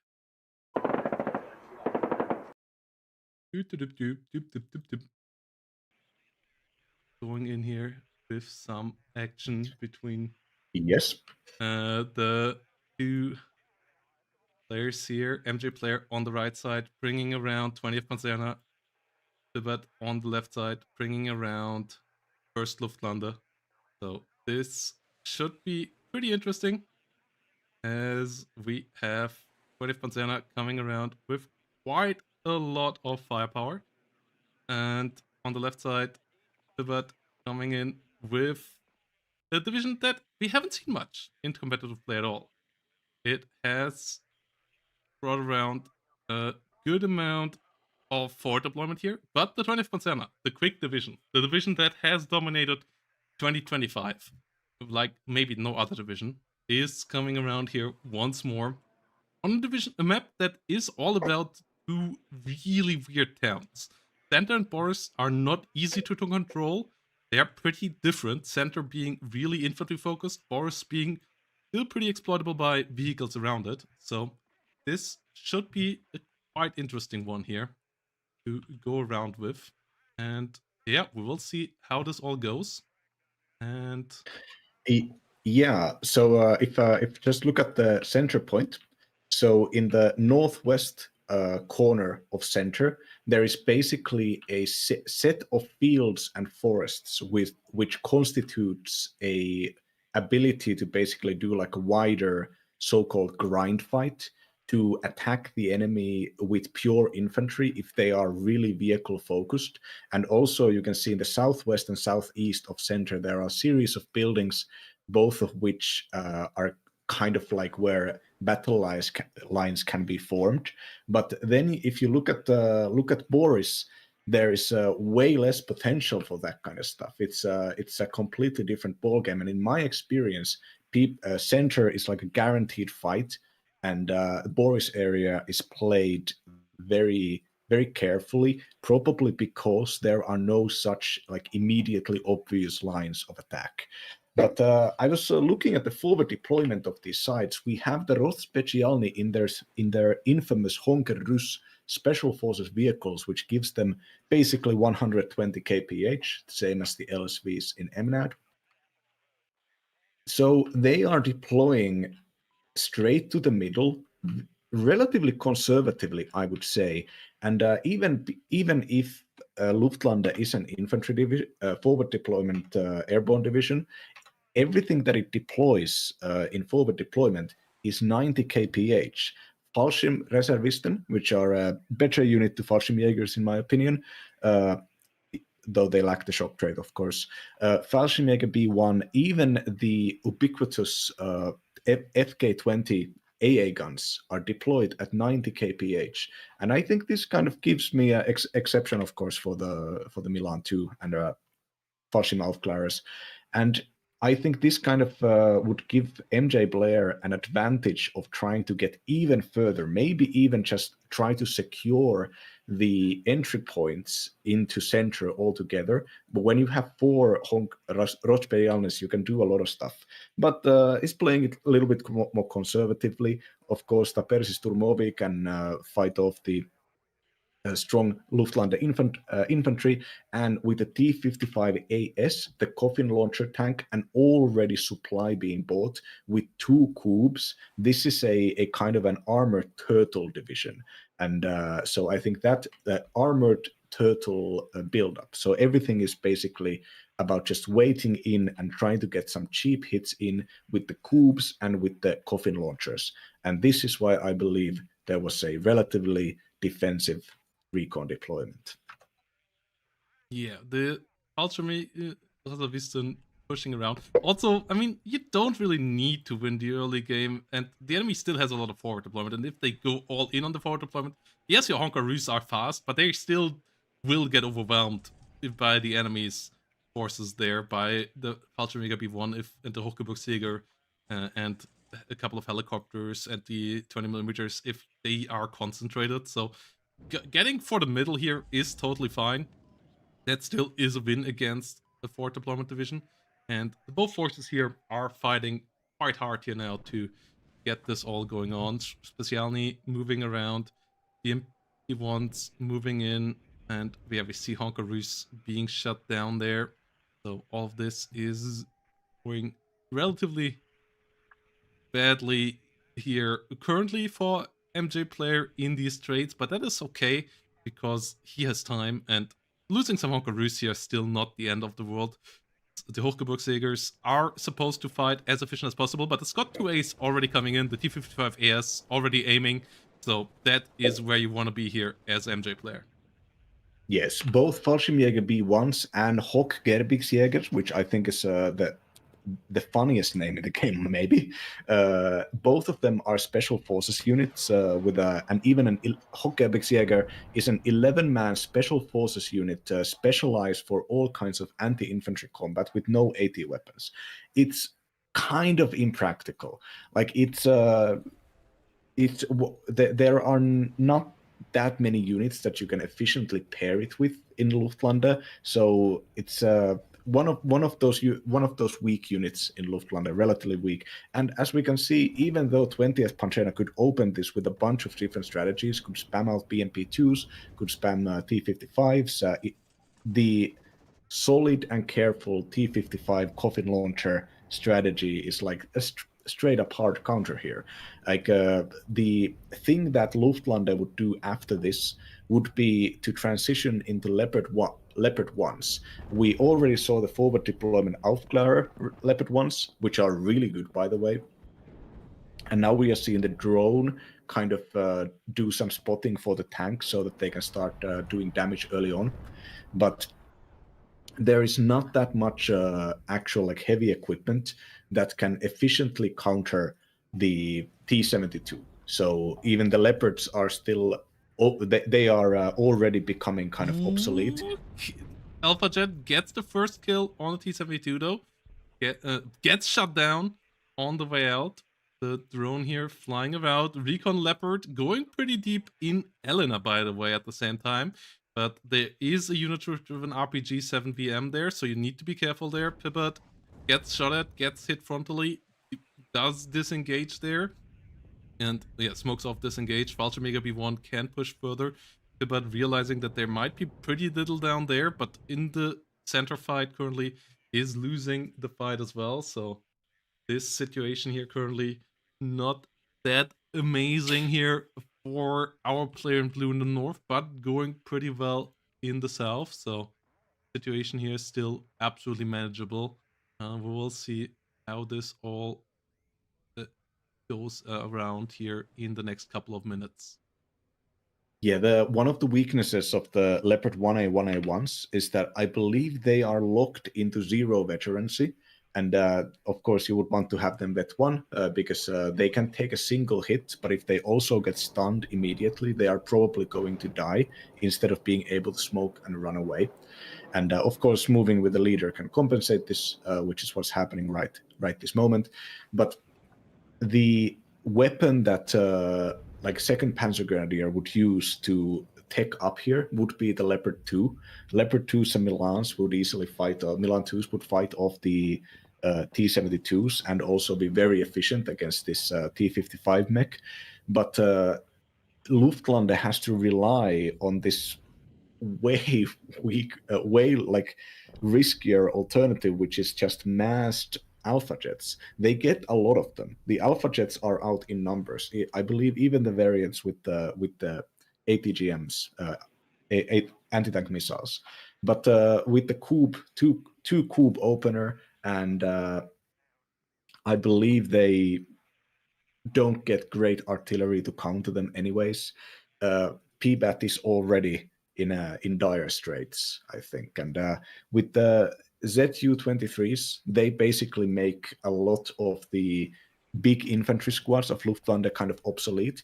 And also the Sappersi Sturmovi 0 vet units fired their napalm launchers at the special forces, and the special forces lost the fight. Yeah, MiG-21HE coming around here now for the Gebirgsaufklärer in the north. That's a bit of an issue here for Luftlande. Their lack of long-range AA is really a big issue here. So, Sichertagsmech moving around in the south. Modsword moving around. As F4F coming around here as well. BO-105 moving in. Fallschirmjäger B1 moving forward too. Trying to get around. F4F moving in. MiG-21 flying in, trying to get onto the BO-105, getting a shot out there as the F4F trying to come around, getting a kill on it. And Malutka here moving around. We see ZU-23-2 holding the front line against the infantry. We see T-55s sitting around in decent numbers up there as well. So the push in the south not working out to Eleanor, Pbatt not quite being decisive enough about it. I feel like that will cost him the game here in the long run, because he needed a take here. He needed to make it wide, and he is not currently doing that. And Luftlande is fun. Luftlande has solid infantry. Not quite cost efficient enough. It doesn't have enough veterancy. It is one of the divisions that suffers a lot from how terrible 0 vet is currently. As a good couple of its units are forced to come at 0 vet, of its important units especially, like the Marder Panzer Grenadiers. And that all means that you would need to get an advantage early, and that is just not here. Yeah, it's inefficient. It lacks veterancy. It's actually kind of like the Bundeswehr. And yeah, MiG-21 here coming around, all the slender. Don't listen to the propaganda of the arms industry.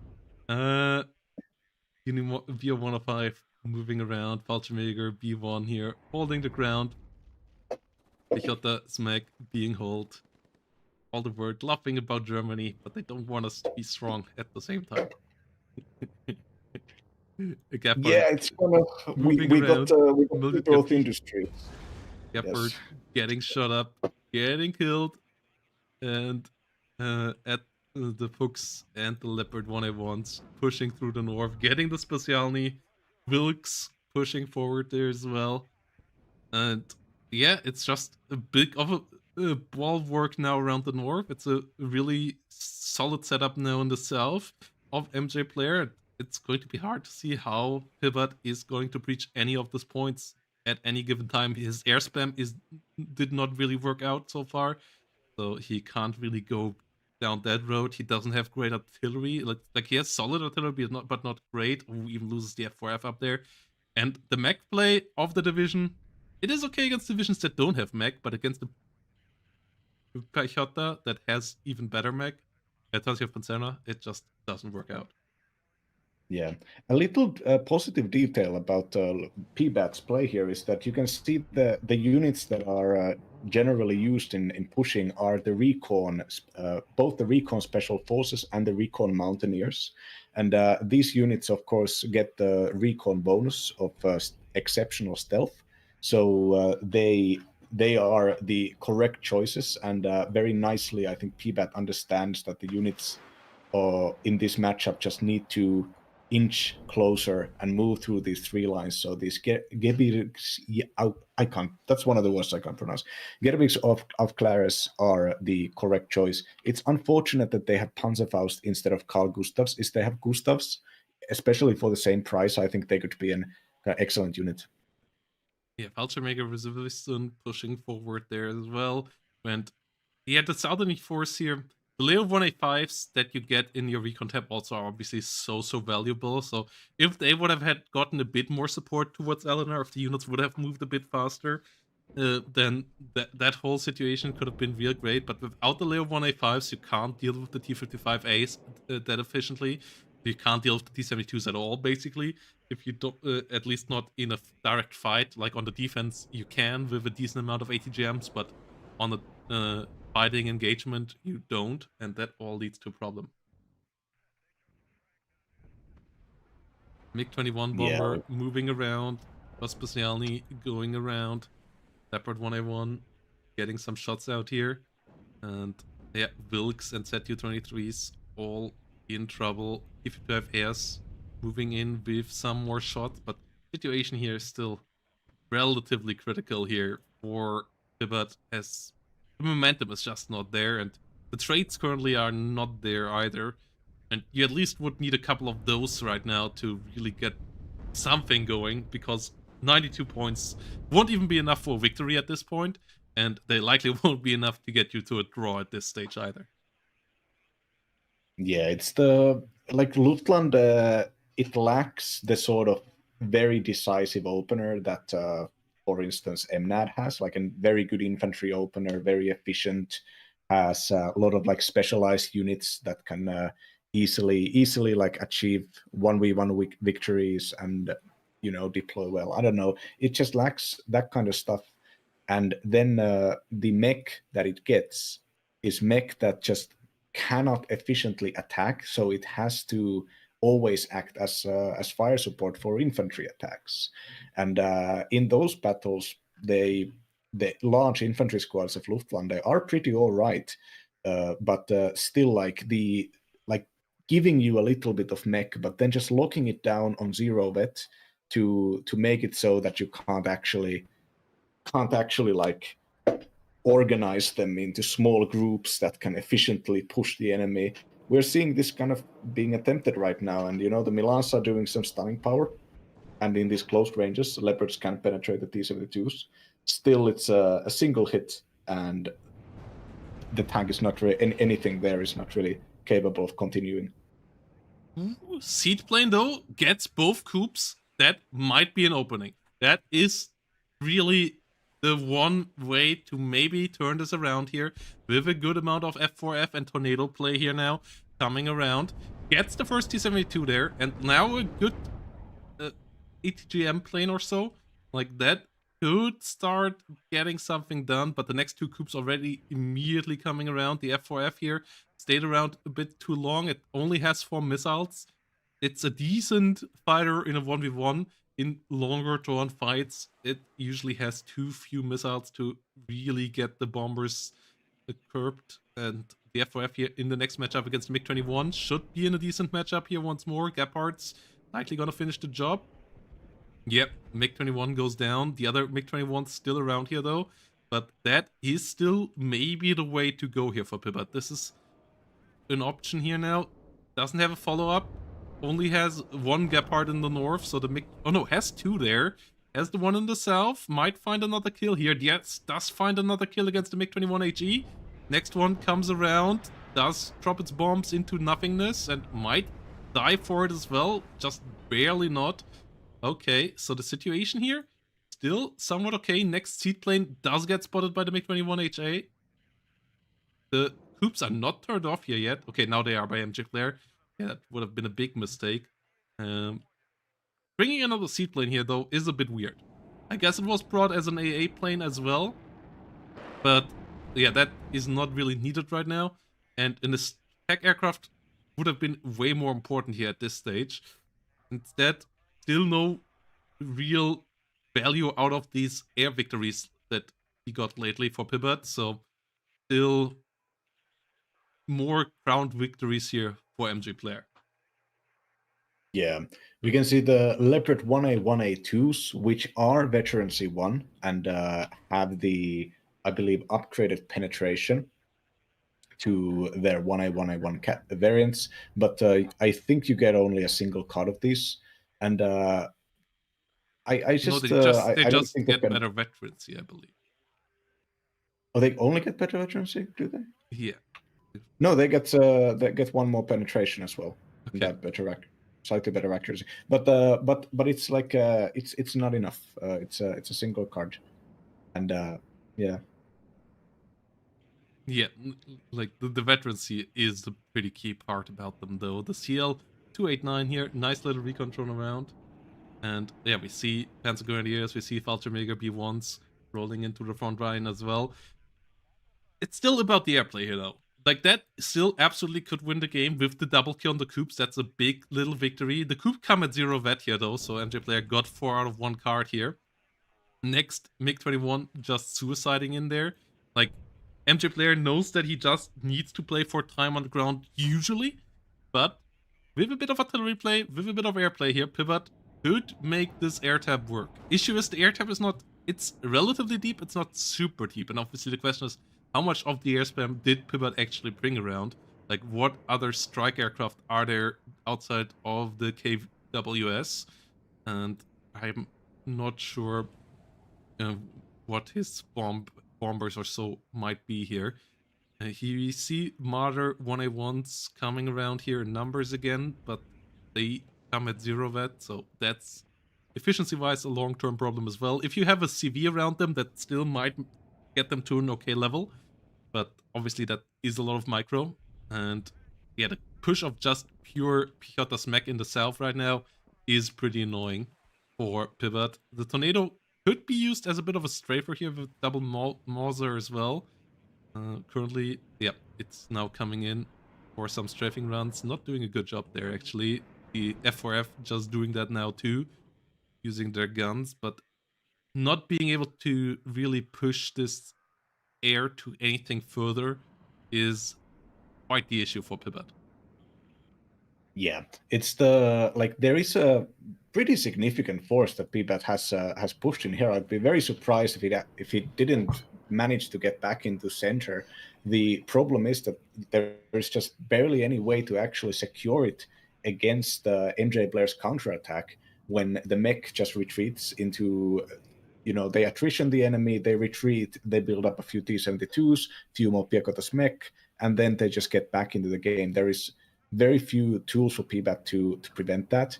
And also, like, the Leopard ones against the T-72s, they are just inherently inefficient. And 20th Pancerna, and it's not that difficult to keep them away from infantry AT weapons, the tanks.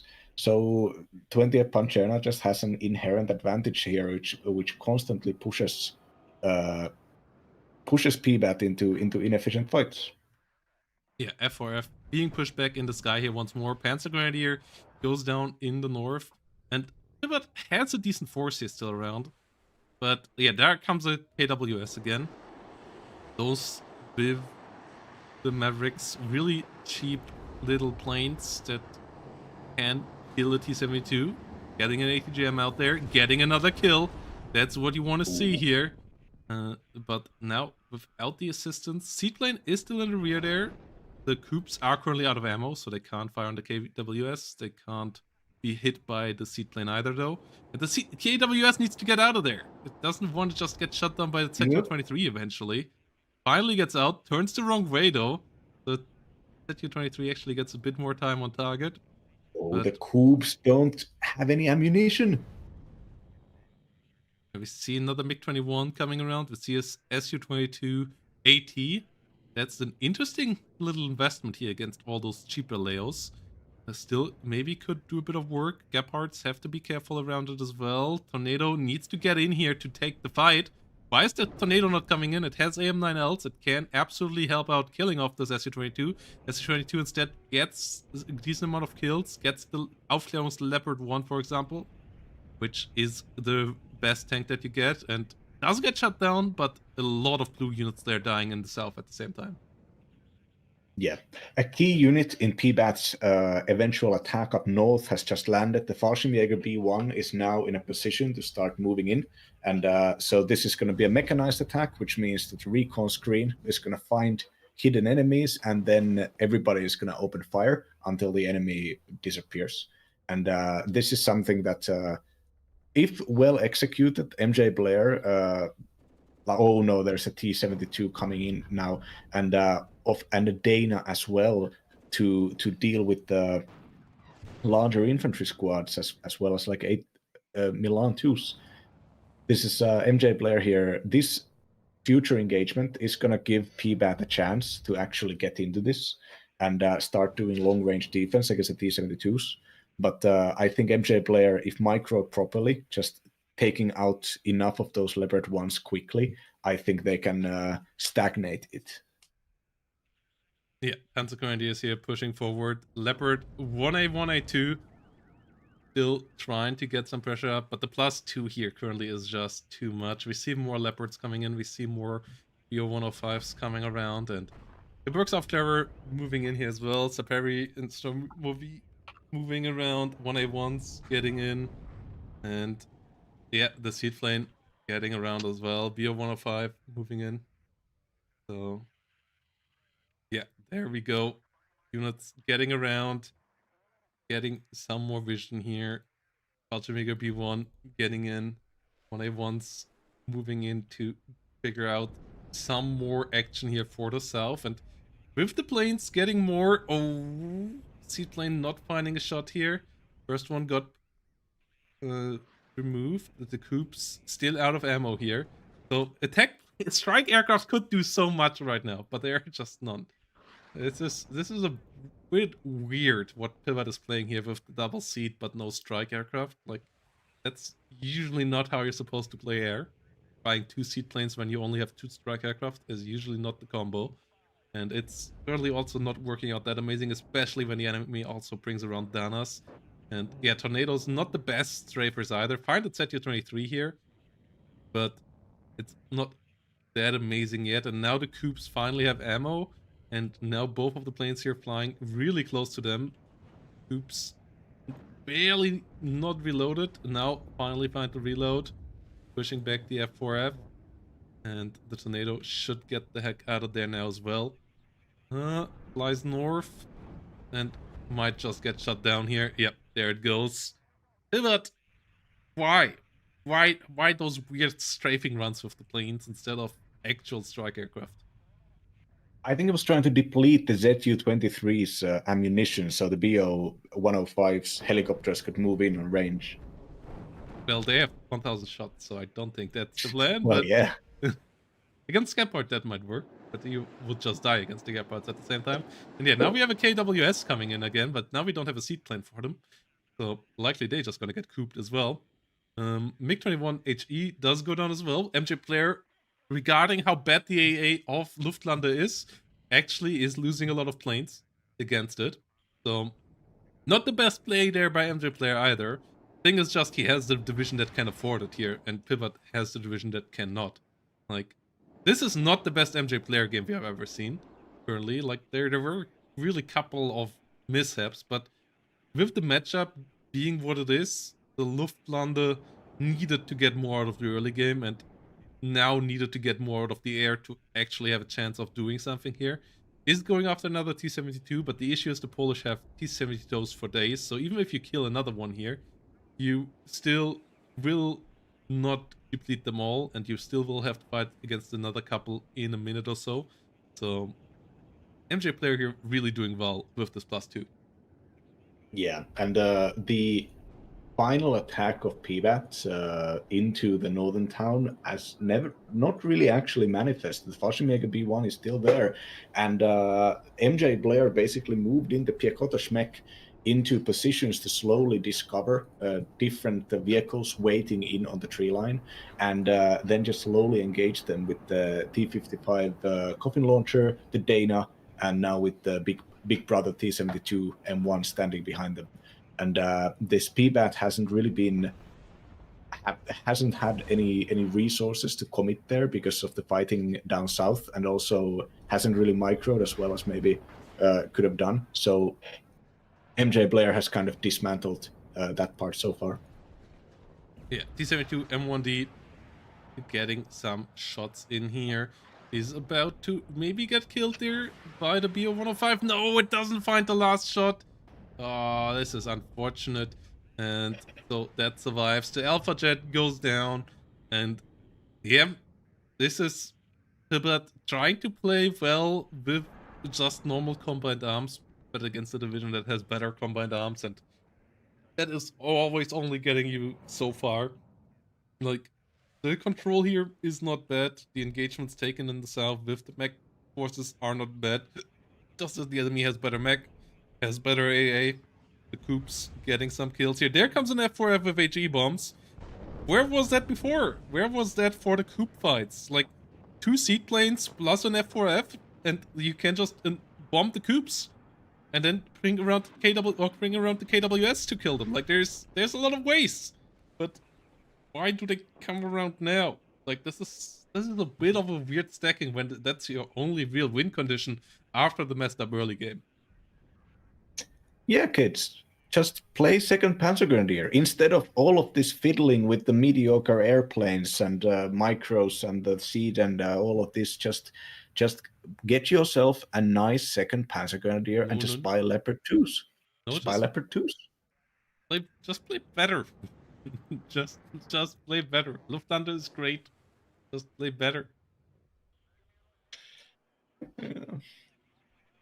But like my point here being that like that stuff is difficult. It's its whole skill on its own, where you have to have this kind of another like dimension of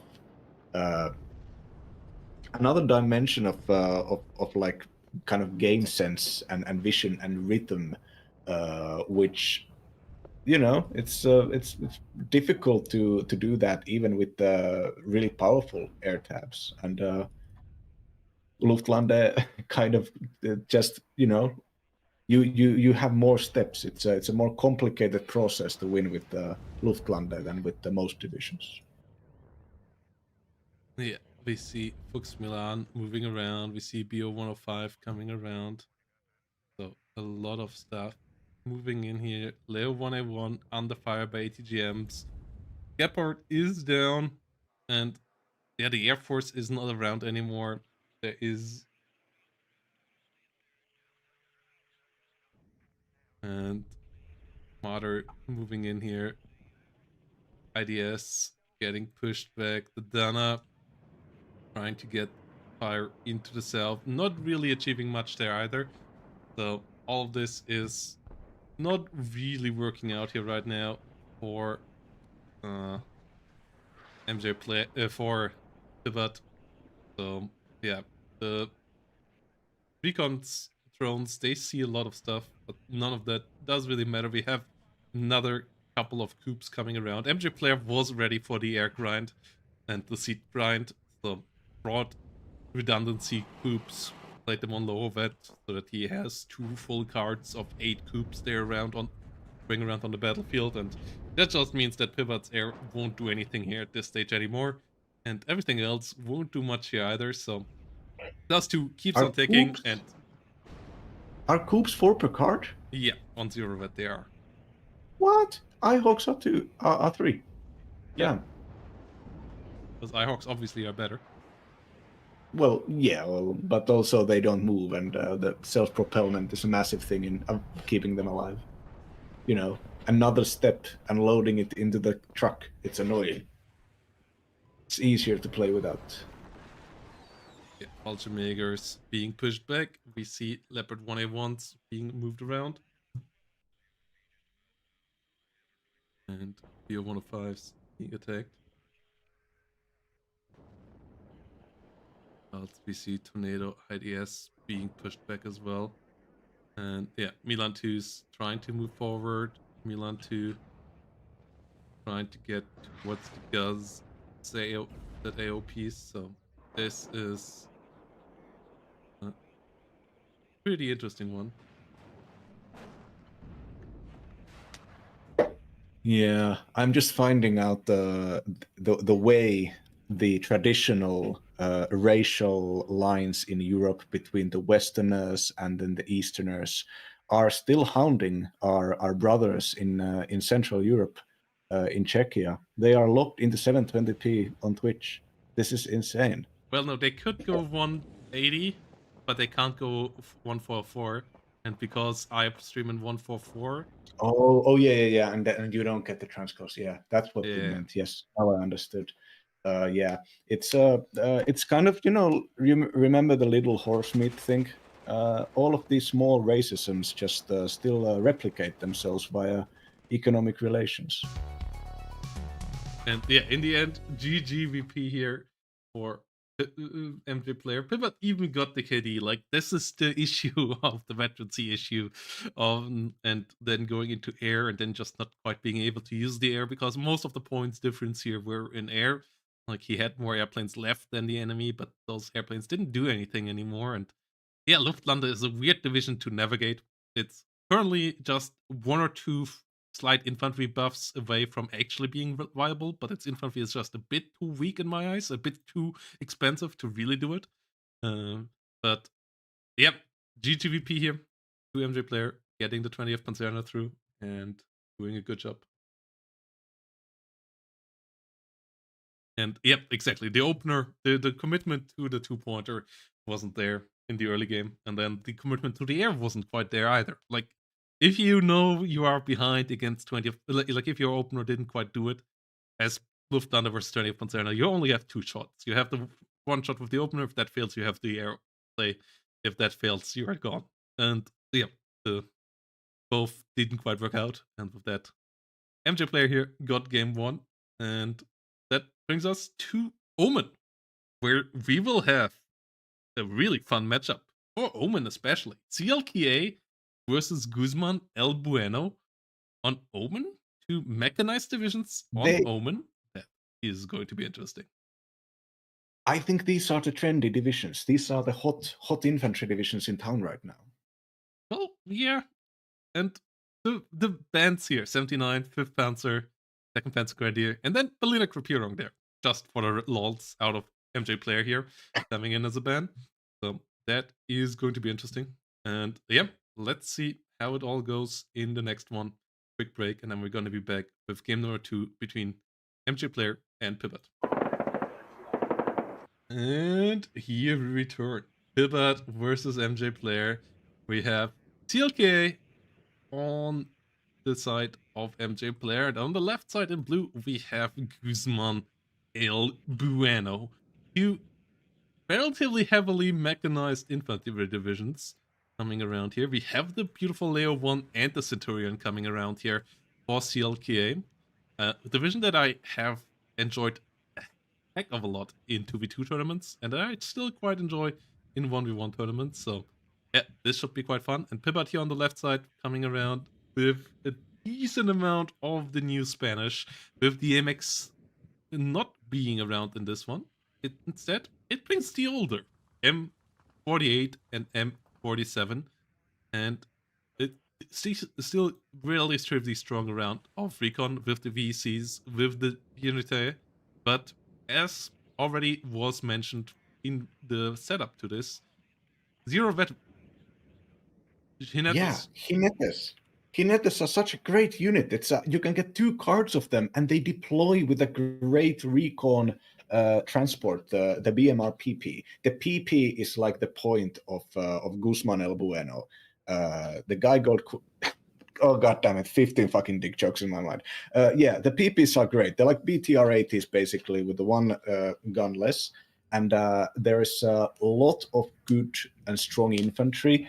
For the Spanish win they don't have like traditionally strong infantry. They have older gen weaponry and only single machine guns, but they have numbers, and they have a mix of larger squads that you can get out for pretty cheap and slow, the Fusiliers, and then you have the BMR troops, the more modern motorized troops, coming in with the PPs.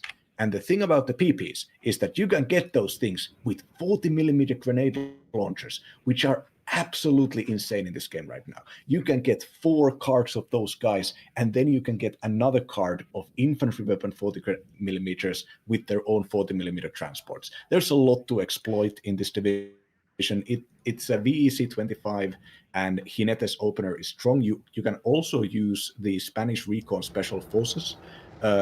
They are not necessary as the Jinetes are. Jinetes with the C90 CR, excellent disposable, domestically produced AT weapon, also shared by a lot of the rest of the infantry in this division. And those 18 pen, like fast fired, it's not like an Apilus, but it's still like you just get so many kills on vehicles with infantry in this division. And then with those 40mm grenade launchers, you compensate for the lack of good infantry weapons. Yeah. On the other side, the recon infantry comes at 0 vet as well, the Panzer infantry, but that's because they are just supposed to spot for the helicopter opener here, or assisted in following it up, basically. We have a BO-105 with a minigun. We have 2 Hawks coming in here to kill off infantry. The Tirador will likely fall to it, and the OH-58s to protect this whole shebang against enemy aircraft trying to fly on top of it. The Mirages will have to be careful, and this means that the center fight here likely not going that well for Pbatt, but Pbatt is trying to go for a flank on the south, has M47 moving around, has 2 Eyehawks already out to try to shut the air down relatively quickly. Both sides having decent fighters. One side has the long-range F4s, the other side has decent Mirages from the French. And the Pbatt is great bomber. Yeah, fantastic. Double 1,000 kilogram bombers that can just murder everything. Like, likely the best bombing plane in the game right now, with good ECM and high speed. And at the same time here, the Hawks doing already a pretty decent job. Lack of an Manpads team in the Spanish is always a bit annoying. You get decent 20mm autocannons everywhere, even in your infantry tab, that can deal with helicopters, but you don't quite get the missile capabilities that you want to just smack them out of the skies immediately. OH goes down in the north as well, though, so a couple of unnecessary losses here by Mjblair. Really not quite the usual micro out and the reaction time out of Mjblair in both of these series. Like, in the first series, Pbatt lacked the decisiveness for his division, but he didn't lack his capabilities of overwhelming the enemy from time to time with just action. And it seems like the action here currently going a bit in Pbatt's favor as well. M47's now arriving here in the south, should do pretty well. Oh no, they're shooting on the move, and they don't have a stabilizer. Oh, they weren't on a hunt order, they were on a move order, and that's a big mistake. Now they got too close. Oh, that both M47s just wasted. Okay, Pbatt actually too fast for himself as well. Yeah, the CLKA is showing its reputation as like an anti-cheese division here, that it gets like a lot of these powerful early units such as M1, those CNVs, Oerlikons, recon vehicles, and also the helicopter opener with the minigun recon heli, the AA helis, and then rocket helis also, but lacking forward deployment forces. It can bring out standard deployment special forces, so it's kind of an excellent and division that perfectly counters a lot of like immediate infantry aggro, which is why I think Pbatt did this very wide opener with most of the forces going both north in the east, really not wanting to commit too much into the middle. And I think that is because Pbatt understood that this was pretty bad to fight right in the opener. And also there's a bunch of relatively cheap freedom fighter bombers for CLKA So early on, especially, they can remove key units very effectively, and that is also kind of forces a lot of people to open with a lot of anti-air, which is why Pbatt opened with 2 Eyehawks immediately, knowing that if the enemy wants to, CLKA can do like the recon, heli, and bomber opener also, like a straight up cheese. It's possible here. Yeah, and the situation is not developing so well here right now for Pbatt. The Panzer Veganers, the M113s, all pushing in on him in the south, and he doesn't really have anything to deal with those vehicles. All his M47s there went down. He has a couple more M47 E2s moving in, and those have decent capabilities, but they're not quite where they want to be. His center push got pushed out there. Commandos, the special forces, really cost efficient special forces of the Dutch, because they don't pay for forward deployment or any of that. They have a decent AT weapon, but don't pay all that much for it either. So they just have great anti-infantry firepower, while still not just being overrun by any light vehicle, because they bring a law after all. So all of this goes pretty well. A bit of an overextension now in the south. Unite, they're fine the kills on some of the vehicles. Panzer Veganers going down as well. So it's not the end of the world yet for Pbatt, but the current situation with the center being fully in the hands of the player in red, that is an issue, and it will be a +2 tick here in a minute when Mjblair is going to capture Echo. Yeah, this is Mjblair here is reinforcing the south area with 2 commandos, 2 infantry, and 2 Leopard 1Bs. These are like the core good units in CLKA. A lot of fire support in transports, and the Leopard 1s are powerful enough to fight, but not like huge stacked up investments. So you can bring them in this kind of close quarters. And Pbatt is really going to have a problem with the tanks here, because the Jinetes are 0 vet, and they're the only units here. They're actually the only infantry units here, but they, even with their stealth bonus that they get as recon, they are 0 vet and can be pretty quickly stunned down if the enemy force actually spots them. So they won't necessarily get as many shots off as they could. And we are seeing Pbatt fortifying the middle with a series of guy boys, and these guy boys are guy boys and the double 40mm combination actually, and these are like some of the cream of the crop also of the Spanish division, of like these really kind of eccentric but occasionally extremely useful guy boys, and then like the mega terminator of the double 40mm. Yeah, the +1 here for Mjblair now is ticking on. We see a bit of a funny move from Pbatt here, trying to get to the +2 zone, but the Naito is there, kills it. Is a +1 for Pbatt here for a bit, but the CV just needs to be bought, and the C14 here coming around as the fighter of choice, but not really being assisted by a bomber. There are Eyehawks, so those bombers are not going to have the best of times either. We see a commando overextending a bit there from Mjblair. Mjblair has to be careful to not be a bit too wasteful with their forces, but they are far enough ahead now in the positions on the map that they can afford a good bit here. And infantry plus commandos here, plus a Leo 1B pushing the south. Like the Spanish just don't really have the right engagement ranges and the right compositions. The lack of Lux in the opener really does cost Pbatt here right now. They just didn't have enough soft firepower against the enemy infantry. And then the M47 overextension in the south just cost them the whole position in that area of the map as well. Yeah, what I've learned playing Guzman El Bueno, it's a very fun division. I like playing it. What I've learned is to not ever rely on the M47s.